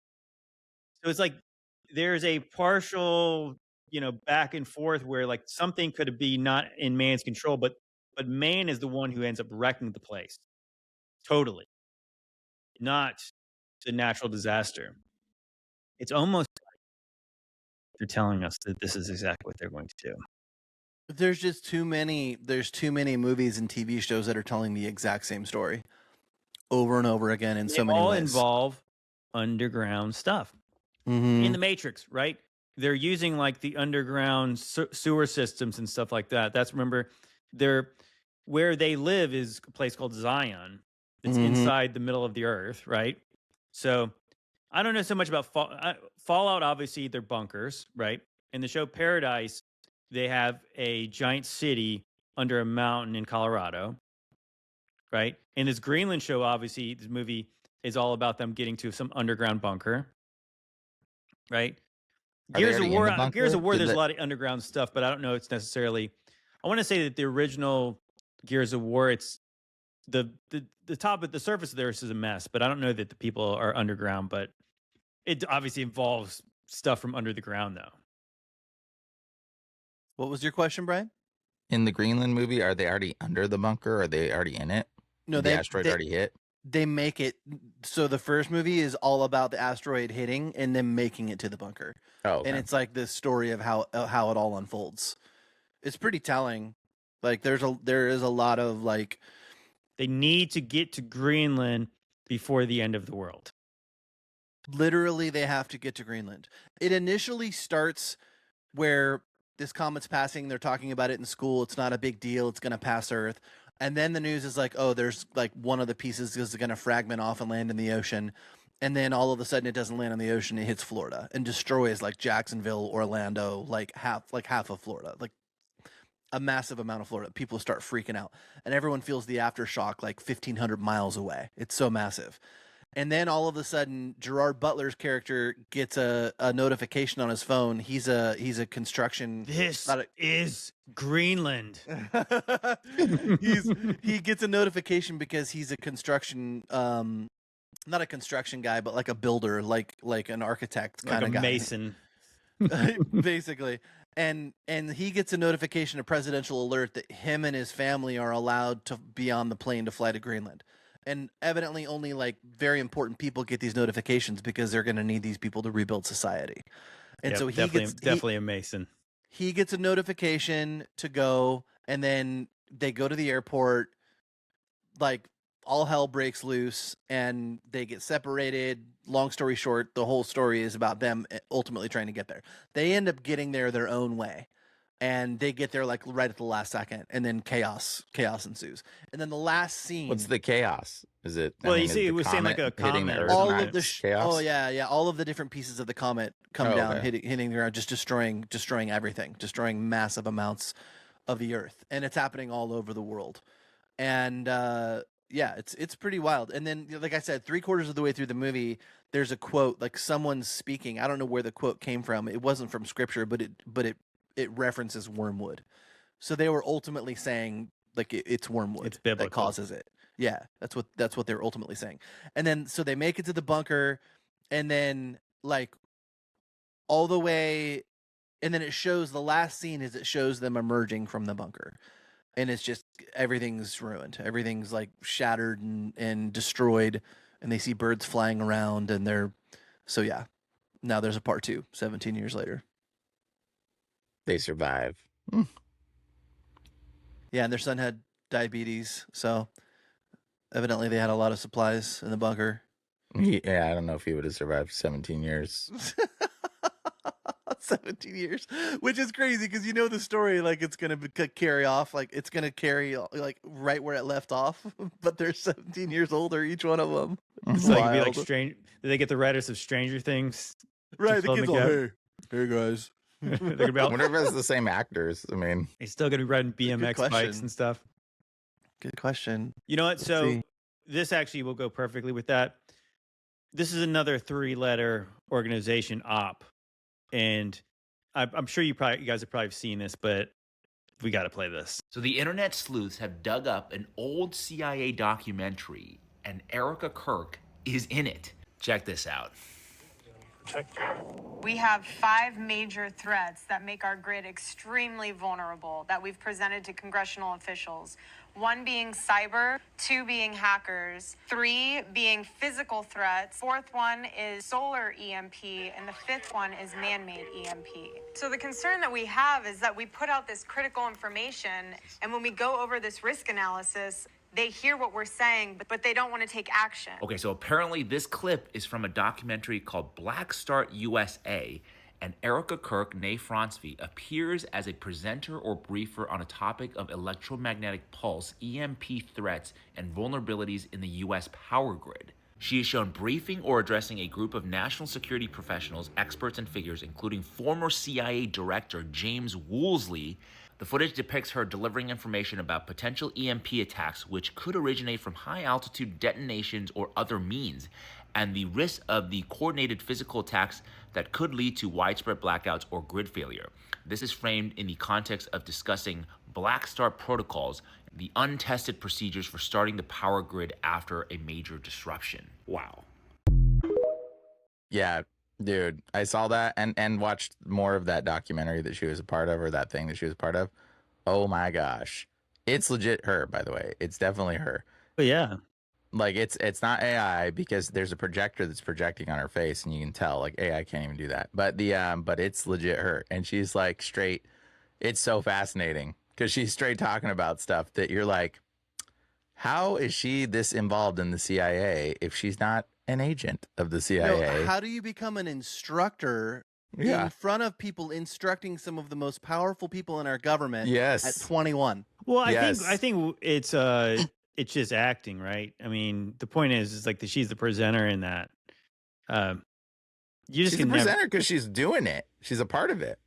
Well, I mean, we've mentioned this on the podcast before that her mom and her dad were both kind of into big defense. Raytheon. Yeah, the military industrial complex. So, yeah, you cannot convince me that she wasn't a handler for Charlie Kirk. No, she definitely was. And if you look at her in comparison to her boyfriend brother, potentially JD Vance, who looks strikingly similar. I don't know if you guys have seen the image. I've seen the memes. We'll have to share one Bro, of the memes. Yeah. you got to show the meme because like when you see how similar they look, you can't unsee it. You're like, oh No, my you gosh, can't unsee they're it. related. They're related, and that makes sense why she put her hands through his hair, because you're like, why would you do that? Why would you do that? That's definitely. Hey, brother. Yeah, it's something weird. It feels definitely something weird right there. They could just be both like little, puppets that went through the training program, And that's why her parents, it's so elusive about her parents trying to find out those connections. I think the wildest part about it all is like there's so many connections. They're not trying to hide it. They don't care that we're putting the pieces together. Well, they are trying to hide it, but the people putting it together we look like loons when we start putting it together, and it creates a bigger divide between the believers and the I non-believers. don't know, man. I feel like there's so much evidence of her out there in so many different capacities that like it's impossible to hide. It's impossible to hide. And I don't know, man. I just feel like they don't care anymore. I feel like the people in power, they're not at all concerned about our opinions or our thoughts or whether we piece things together or whether we even talk about it anymore. They don't care. Yeah, but the balance that's of power because has shifted so hard. They're they're not worried. delusional though. They're losing. They don't even realize it because so many more of us are talking about it. So many more every day. Thousands of people are waking up to the truth, I think. Well, the every single unfortunate day. part is they're not losing. They're going to get what they want, but they've lost the spiritual war, unfortunately for them. Dude, they're related, bro. Look at that. Come on. Come on. You know what? We got to say, Fit is Flat Earther. I bet he might do a video that they might be the same person. I don't know how he'll explain their connection. No, these ones actually look too much alike to be the same person. I don't know how he'll explain That's the one where they're wild. on stage, but they're definitely related. Yeah, that's pretty wild. Oh, it's another interesting one, and this one is I'm not saying that there's any there, but this one is also interesting. Brian, have you seen this comparison between JD Vance? Alex, Oh Aquino, my gosh. Colonel Aquino, yeah, Yeah. Just he straight doesn't up have the Satan. curly. Dude. He doesn't really have the curly eyebrows though, but definitely, I think it takes some work definitely. to get those eyebrows like that. dude. No, bro. I know a kid that's got them who's related potentially to Aquino. Actually, Nah, that dude's waxing those things, man. he's got extensions. twisting those things with intention. He's got just let me extensions on stare his at this a eyebrows. little bit longer. It is definitely looks similar. Eyes. Nose Dude, is the similar. eyes, the nose, the cheeks, The shape. the fold Yeah. of the cheeks right next to the nose. That would mean she's also Aquino's offspring too. I want to say that, of course, I wish I had the video. I saw a video about the connection between Aquino and Turning Point. Like that he wrote a book. I want to say it was something called like the something about the mind something. And then there was somebody who co-wrote it with him that was working with Turning Point.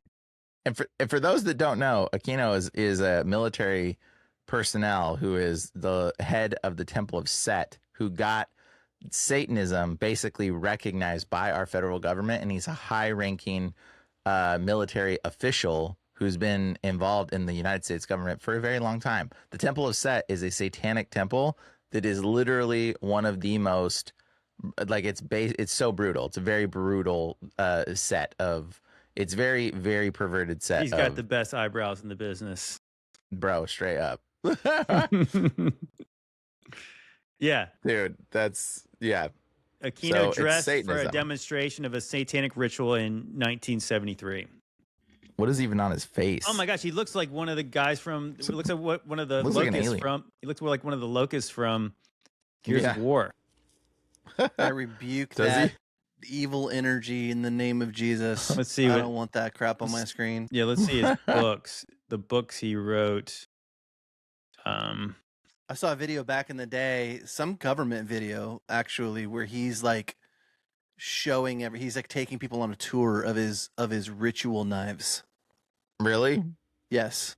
He's also on many talk shows in the early 80s. Yeah, he And- just straight up saying it. Just like, yeah, do they have a problem with it? I would think he was on Oprah, right? I think he was on Oprah. Yeah, he was on Oprah and he was on another one. I forget. He was on two of them that I know of. Oh, gosh, he has some child essay allegations against him. Oh, big surprise. Bro, there was the satanic panic. There was kids that identified Michael Aquino. They identified him. Some children knew who he was and recognized him at a facility that they said the children were being SA'd. And the children actually knew I guess they knew his house too. They like recognized the way his house was, or something pertaining to that whole situation. And there was like a tunnel discovered or something that led to this. And I don't remember all the details, but it was definitely like a suspicious thing that they then swept under the rug. Did you see his wife's name? What was his wife's name? JT, you want to go ahead and Man, I read was us just his showing. wife's name? I was just showing this. Have you seen this? So this is what his book's called, Mind War. You guys see that? Wait, stop sharing that. What was his wife's name? Hold on. I just want to show you this real quick. This is the book I was trying to talk about. Was affiliated with somebody at Turning Point. Isn't that interesting? The cover art, how Oh yeah, satanic mind and sigil. war. Does that not look like a compass and a square kind of a stuff going on there? For It's sure. a lot but of things. that's definitely a sigil. There's a satanic. There's like it's an occult sigil. That's a book that was produced by somebody at Turning Well, Point. no, it's it was co-wrote by Aquino and then somebody I want to say that was affiliated with Turning Point. When you get a second, JT, go back to the wiki and look at his wife's name. Okay, let me spouse Lilith. Oh gosh. Oh my gosh. Lilith Aquino, Wow. the mother of demons. That's How about Lilith, that? yeah. So that tracks. That tracks for sure. I didn't know he died. Should we pray for him, Brian? You know, pray for everybody. There's like a 12-month buffer if it's past 12 months. I'll be left a letter at the end. Good grief. Oh my gosh. I'm sorry, we Lilith. shouldn't joke about that, but yeah, I could Bro. not help myself. If he looks like that dude, that means what if he's like secretly the dad of both of them? Like Well, both. Well, I know that Candace, you know, the people in JD the audience, they're going to and- say she's controlled opposition, and I don't necessarily disagree. But the one thing that she's really been kind of pointing to lately is that what Turning Point's got going on is they have tons of people that were in the military involved in Turning Point, and then they made this kind of shift to Turning Point faith because originally, like Turning Point was more just political and about like capitalism and free speech. But then later they connected with Liberty University, and then they were turning into this Turning Point faith thing. And they were dealing with all kinds of people who are just like, I don't know, they financed the crap out of these things. There's tons of money. But what you keep finding out is that these former pastors used to have some kind of involvement in the military. And it seems like they are using all kinds of MK Ultra techniques of mind control. Mm-hmm. And then so if you make the connection with somebody like Aquino, who, of course, he's not claiming to be a Christian, but it doesn't mean they're not using the exact same techniques. Yeah, it would kind of make sense that some of these people would be infiltrating, you know? And that's where, these connections with, the military industrial complex, 3-letter organizations, and then eventually trying to mix this into faith organizations, like where Turning Point became this thing where because you can imagine if like Charlie Kirk was just, I can't even think of a person. He's just talking about economics and just normie conservative issues, and he dies. Yeah, that's a tragedy. But they have turned him into a martyr.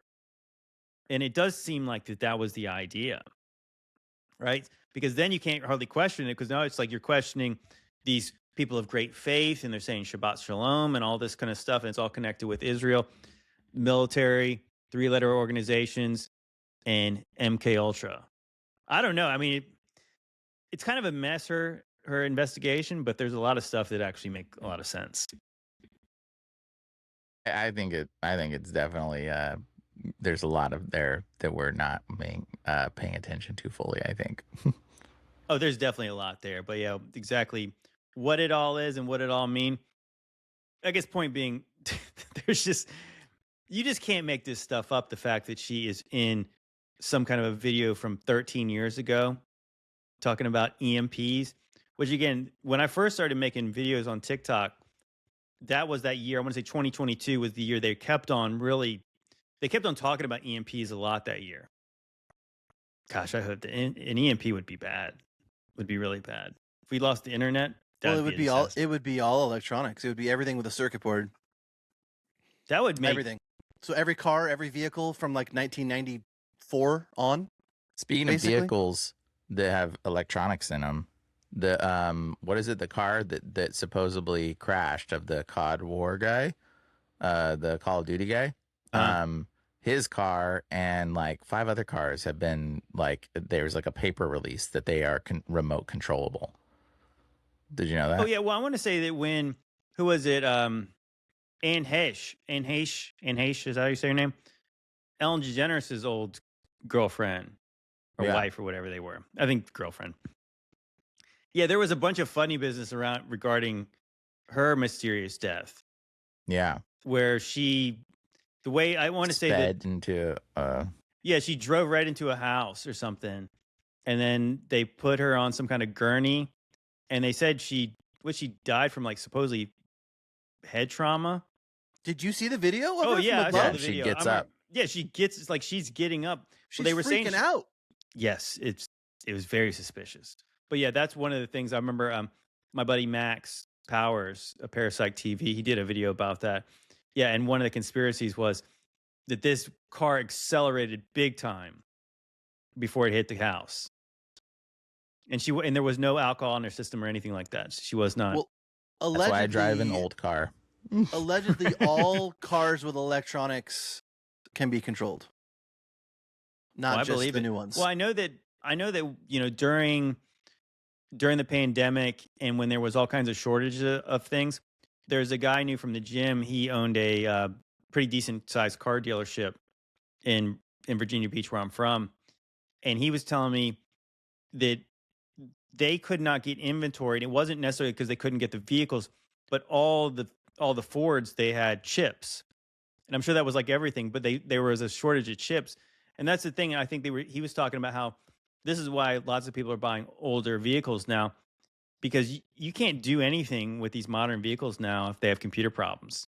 Like, there's a lot of handy people who can just turn a wrench and you could fix up and modify any kind of old vehicle. But these new ones, yeah, it's the computers and the microchips in these vehicles are probably because they can do whatever they want with them.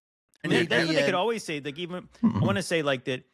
The GMCs, they've had OnStar for a long time, oh yeah, where they they have. could shut off vehicles and They- track and they them. advertise it.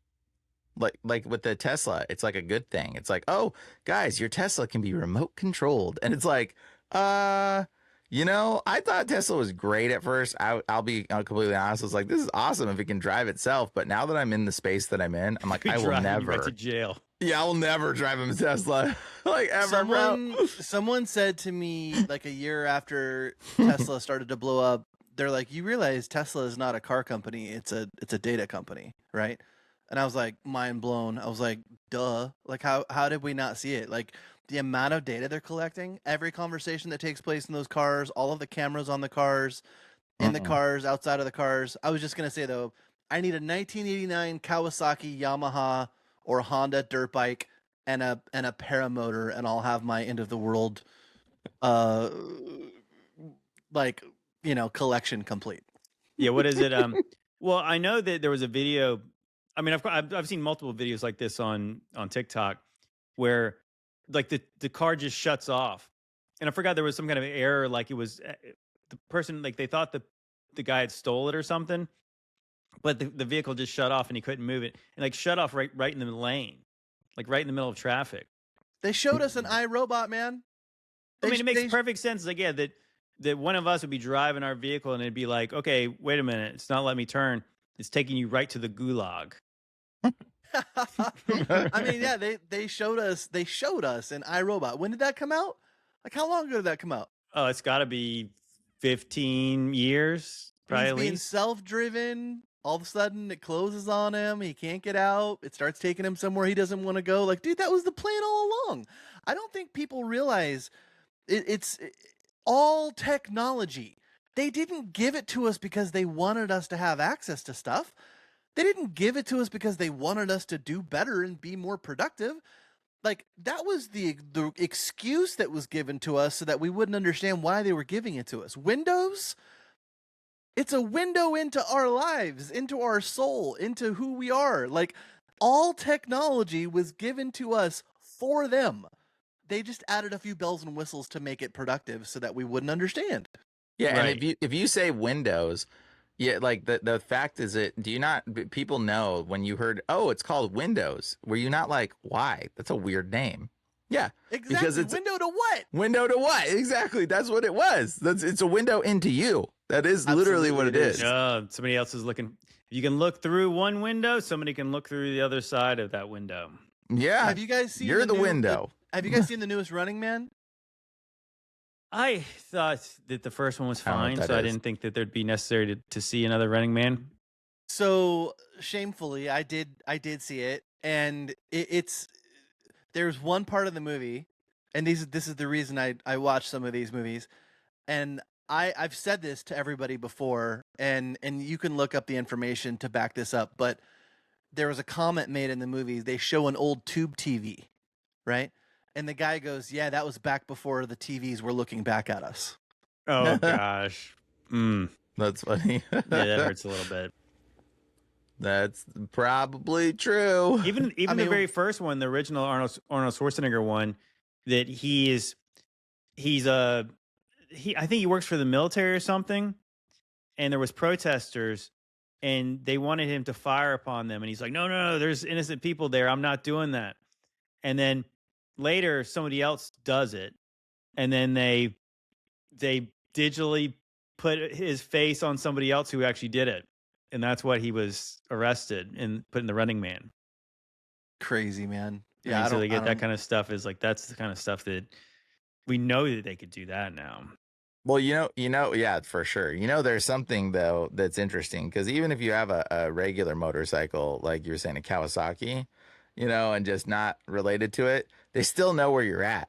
And like just like that, you find out that the judge that was supposed to put against Mr. Netanyahu and sentence him got killed on his motorcycle. Did you guys hear about that? Oh yeah, that's right. Yeah, one of the the guys judge. in a criminal case against Netanyahu, the judge got. I want to say that they said a car came from off the road into him. He was riding a motorcycle and killed him. Yeah, because if they can't control your car, they'll control another car. Yeah. But if you're not carrying an iPhone or an Android phone, though, it's going to Might make be it a a little little harder hard. for them to find you. Yeah, it's true. Okay, I got another video. Speaking of Netanyahu and that little country over there, check out this clip from our former Mike Pompeo. I don't remember, but he's What did I say? Secretary evil. of State, and also I believe he was the CIA director. He's been taking Ozempic, so he looks skinny and he's unrecognizable. But here he is talking about Israel and history. The next generation of young people won't remember October 7th in the same way. That's true in Israel and in America and broadly in the world. And we need to make sure two things. One, it's not that we don't forget. We need to make sure that the story is told properly so that when the history books write this, they don't write about the victims of Gaza, right? They can't, the history. And it's, I should be a little more precise. There were victims in Gaza, right? It's true.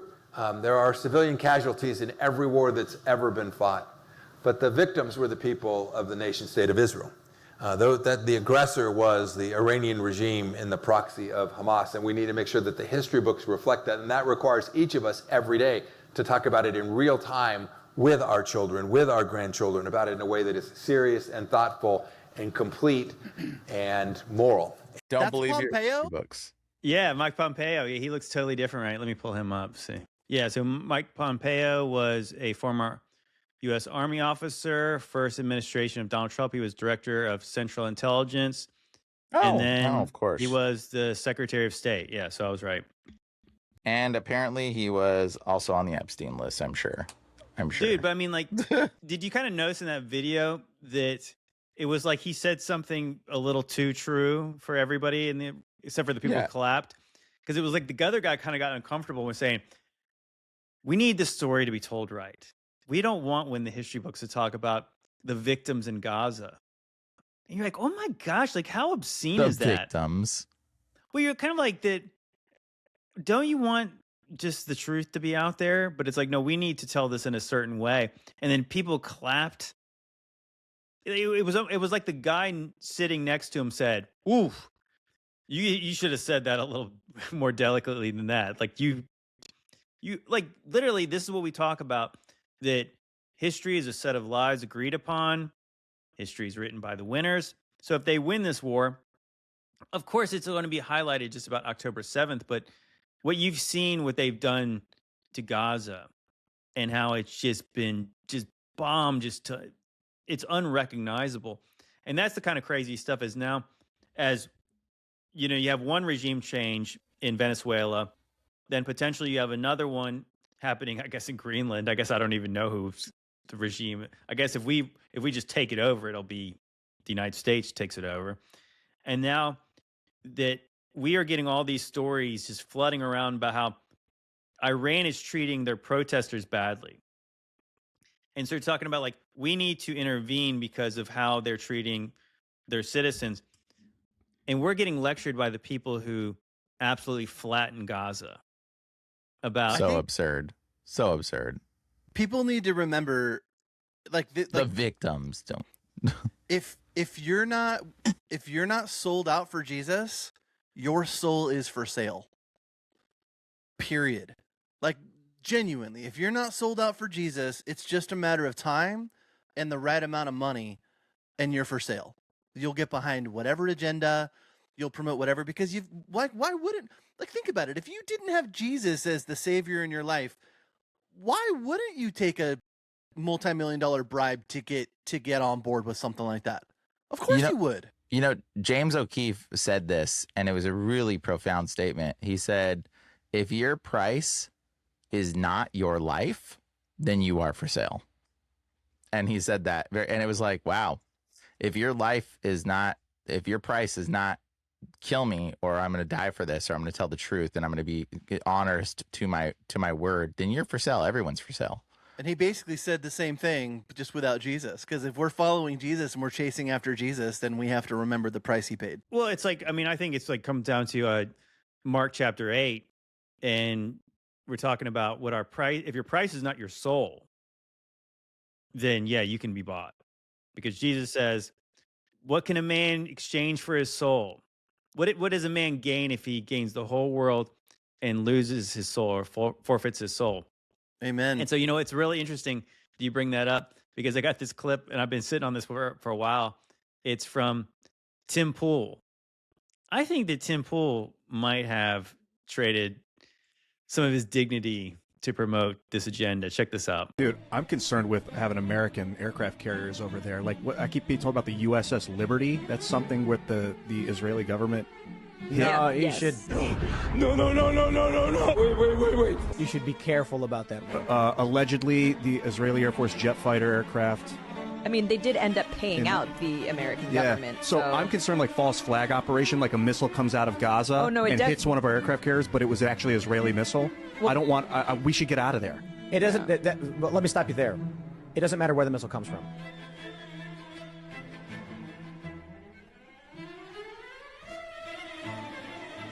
That's weird, huh?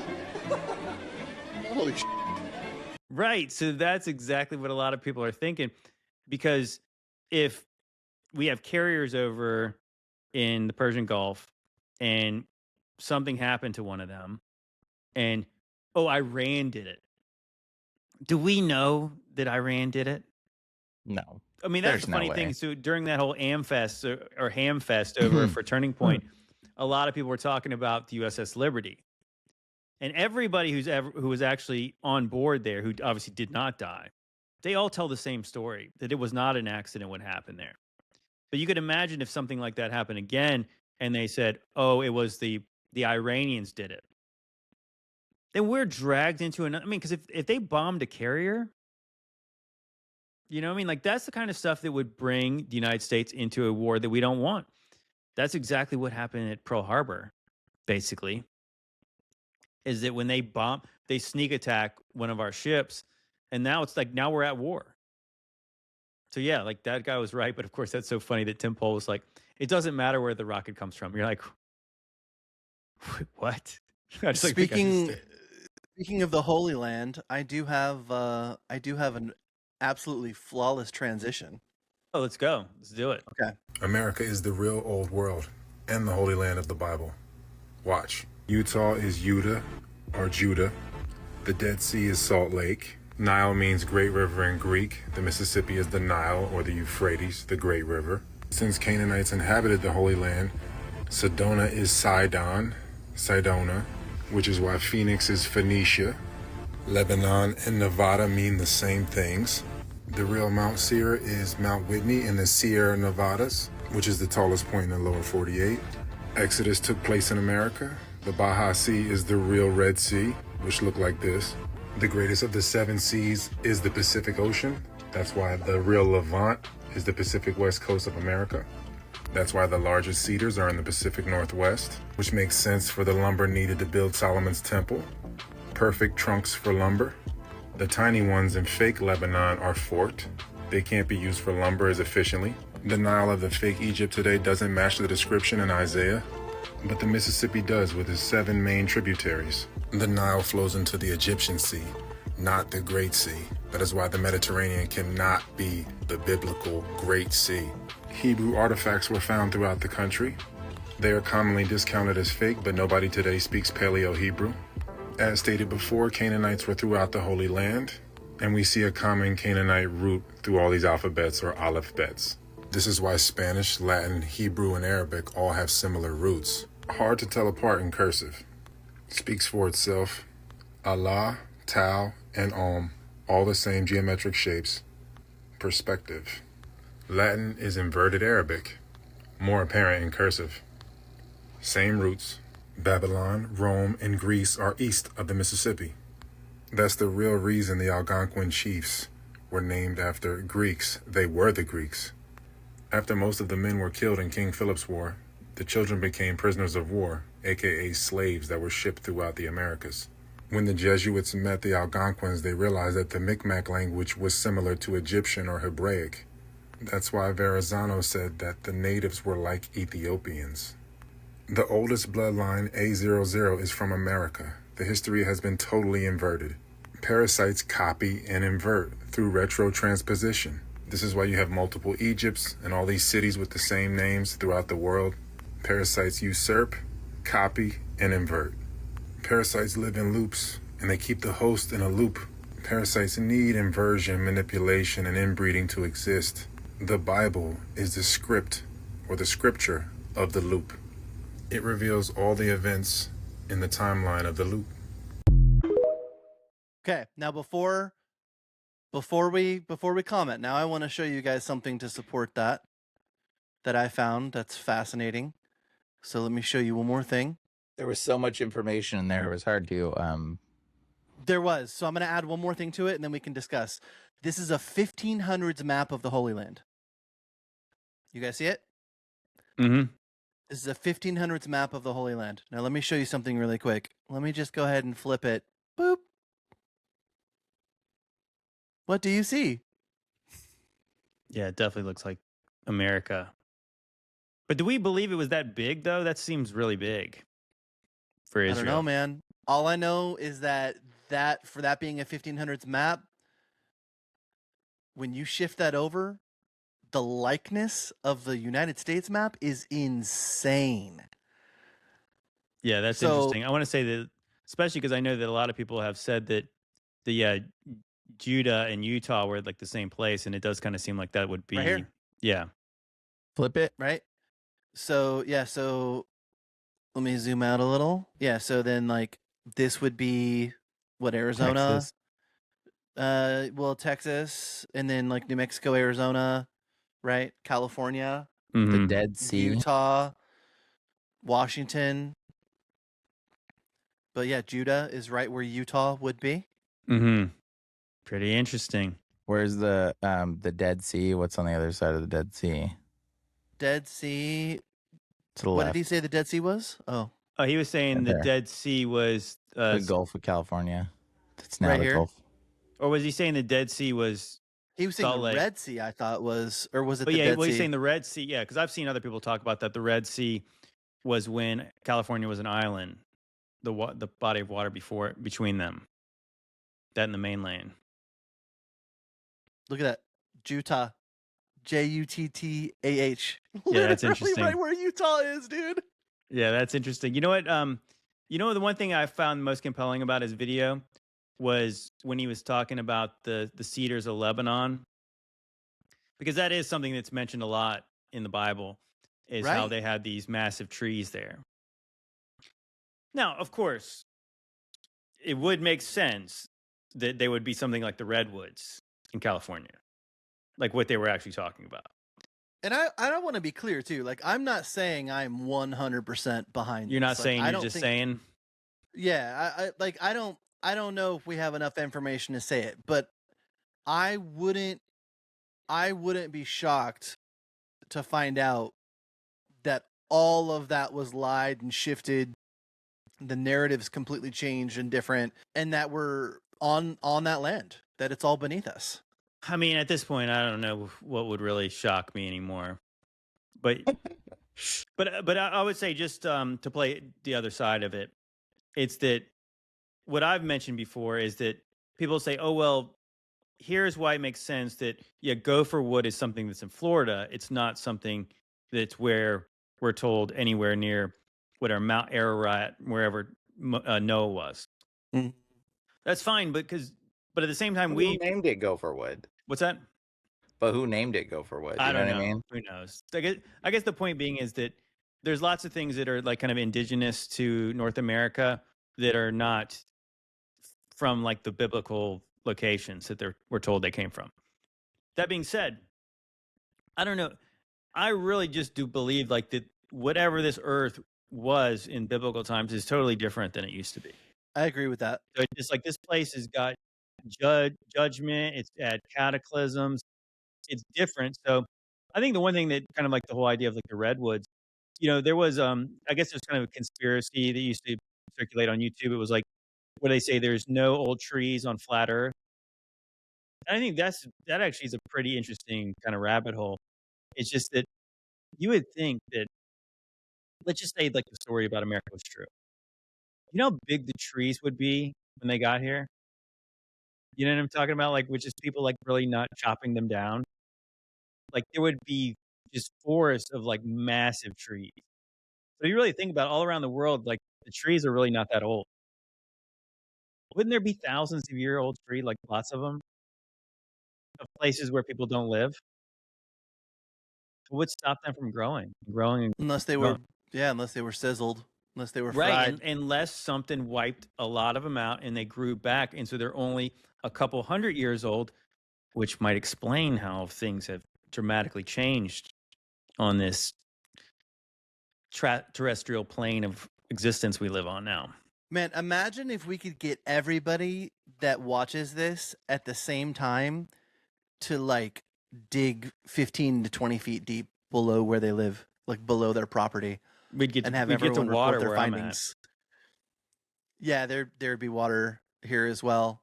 But I would imagine, I don't know, you guys still got to come out here and help me dig up those pyramids. What about, I want to find that geode you said that's worth $1 million. Well, I didn't say anything about the price. I just said it was a massive geode, like too big to drive back in a truck. There's plenty of them out here. I actually do have a related video. I sent this to you on TikTok the other day, Aaron. This was pretty interesting.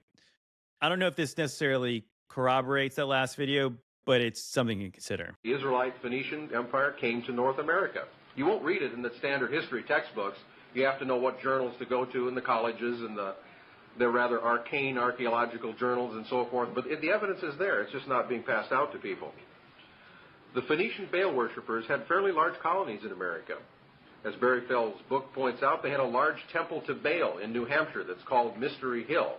In fact, I've seen it on the Discovery Channel, where it showed Barry Fell walking through the ruins of what was left. And frankly, there's not much left, because all you have is the basements of these buildings. Because when the American colonists came to New England, as they were building their cities and towns in New England, they needed building materials for streets and buildings. They found this complex of buildings. Brick buildings it's on the New Hampshire-Massachusetts border, I think. They disassembled them, and they made their cobblestone streets out of these bricks. Well, when the Epigraphic Society, led by Barry Fell, realized that there were inscriptions at Mystery Hill in ancient Phoenician, Carthaginian, the Celtic languages, they were literally going with, on the bricks that were still left that they could identify had come from that site, and they were looking for inscriptions with their magnifying glasses along the streets or on the sides of building, and sure enough, finding them. Dedications to the pagan gods you read about in the Bible, Baal and Ashtaroth. And so they were over here. I mean, if we did have these cobblestone things and then we just paved over them, you know what I mean? Like just buried the evidence with this black tar, you'll never know. You'll never know. So kind of interesting. And that's the thing. Like we already have enough evidence to see that a lot of these things are at least 10, up to 20, 25 feet below the ground. Like no one has access to dig up anything that deep unless you're like a commercial contractor. And even commercial contractors, most of them can't dig that deep. So it's like, I don't know, man. It's going to take, but it also makes you wonder how many people have dug up stuff like that and didn't say anything. Because the average person, if they're even somewhat aware, they're going to realize that like the second you report something like that, like problems are going to happen or you're going to lose your property or whatever the case is. But I mean, could you imagine like digging, 10, 15 feet below your residence or on your property and just finding like a massive like temple or something like that? And then, man, that would be fascinating. Wouldn't you explore it before you called anyone? I mean, I know we would. Yeah, I would definitely would, but you know what's wild is to kind of it goes along with all that stuff. I remember, I don't know how I figured this out a long time ago, but in the story, I want to say I believe it's in Judges, is that the Benjaminites went off the rails and they had all kinds of trouble, and then eventually all the Israelites came and killed them, and they were all hiding at this place. I want to say it was like the Rock of Rimmon. So Rimmon was this Syrian storm god. It was basically just some kind of other version of Baal, some kind of satanic deity. And what I found really interesting was I was doing research about this a long time ago. And in Manchester, New Hampshire, there's a Rock of Rimmon there. Interesting. Right. So there's we name things after stuff that we think is similar. So there's a lot of stuff that you have these similar. I know, but I mean, I guess the point is like that. Where did that originally take place? In let me see. In the story in the Bible, it is So that takes place in Judges chapter 20, and it's northeast of Jerusalem. Of course, that would be way northeast of Judah, compared to like that map, though. But it would be northeast. New Hampshire compared to Utah. Yeah, I'm looking at it right now. I mean, I'm just thinking like maybe the desert that the Israelites got lost in would be like what, Mexico? Well, you know what it says in the Bible, though, is that it really was not a far journey to go. But that's one of the reasons like why they went the long way, so they wouldn't want to go right back. Because there's a much faster road to go from Egypt to the Holy Land.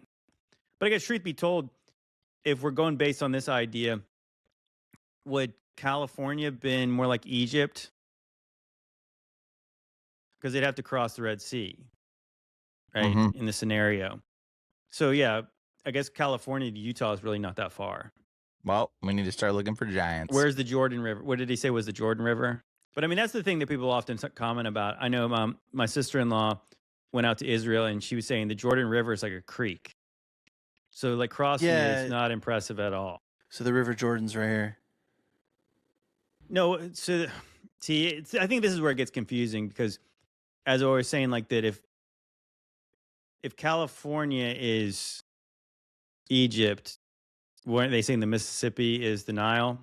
See, this is where it gets. I think this is where the theory starts to fall apart a little bit. Yeah, and also I think that I remember at one point my buddy Luke Caverns, he said this. He's like, it's one thing to say Egypt was here, but then where was Greece and where was all the other biblical locations? Right. I think that's when you get into like it's a little harder to kind of like justify it all. I mean, there's a lot we don't know. There's so much we don't know. Bethlehem. Again, I do believe that North America was a really old place that turned into fallout. And yeah, the Dead Sea is down here. There's nothing like that here. There is a Dead Sea in California. It's just like a salt sea where there are all these dead fish died and it smells terrible.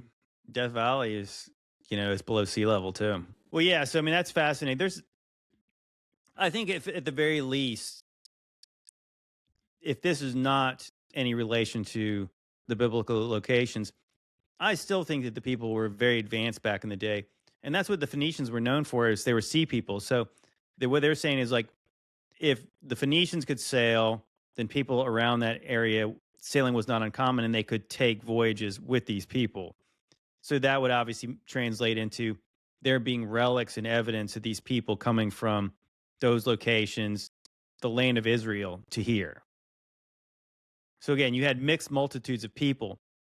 And we don't even know, again, after the captivities and stuff like that, the different kinds of cultures that mixed together, they could have all been, bringing parts of whatever they believed back here, including the worship of their false gods, which, of course, that's what the Israelites did. So it doesn't necessarily mean there was Phoenicians here worshiping Baal, because we know the Israelites did that too.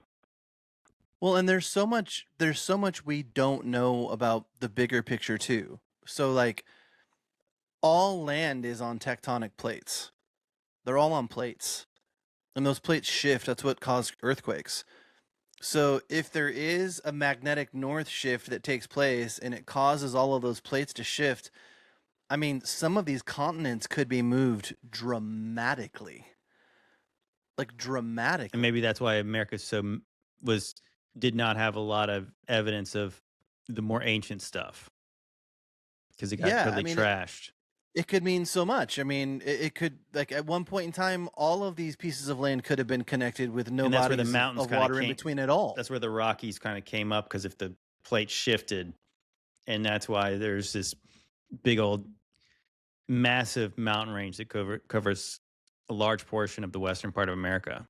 Yeah, I mean, I think at the very least, it's safe to say that what we see now, and of course, we have no idea what the map, like what the land actually looks like. I think it's much more like the Hunger Games than people realize. I think there's territories and all of that, even within the firmament that we are not aware of whatsoever. But I think that we have no idea what it was compared to what it currently is, in terms of, like, where these continents were and how close together they might have been, and where the bodies of water were versus where they are. I mean, any of those cataclysmic events that we read about in history or in scripture, like, we don't know what they did to the land and to the shifting of everything. It doesn't necessarily talk about all of that kind of stuff. So what we see now is definitely, I don't think, what it once was. Well, the book of Revelation says that the mountains and islands are going to be moved out of their places. So maybe, just maybe, that actually happened. Yeah. So who knows? It's fascinating. Yes, unfortunately, that probably is the answer. Who actually knows? But there's a lot more research to do. But anyways, guys, I think we're going to end it on that note. We really appreciate you guys. And if you guys want to watch these episodes early and uncensored, please check them out on Patreon. It's a great way to support the podcast and get something extra. And also, if you want to support your health, please check out the sponsor of this podcast, Modern Roots Life. Win-win. Get healthier and support the show and support my good friend Josh. And anyways, guys, regardless, I really appreciate you guys. You guys have been amazing. We've had such great turnouts on the live streams recently. Anyways, I hope you guys continue to enjoy the podcast and let us know in the comments what you think. Love you guys. God bless.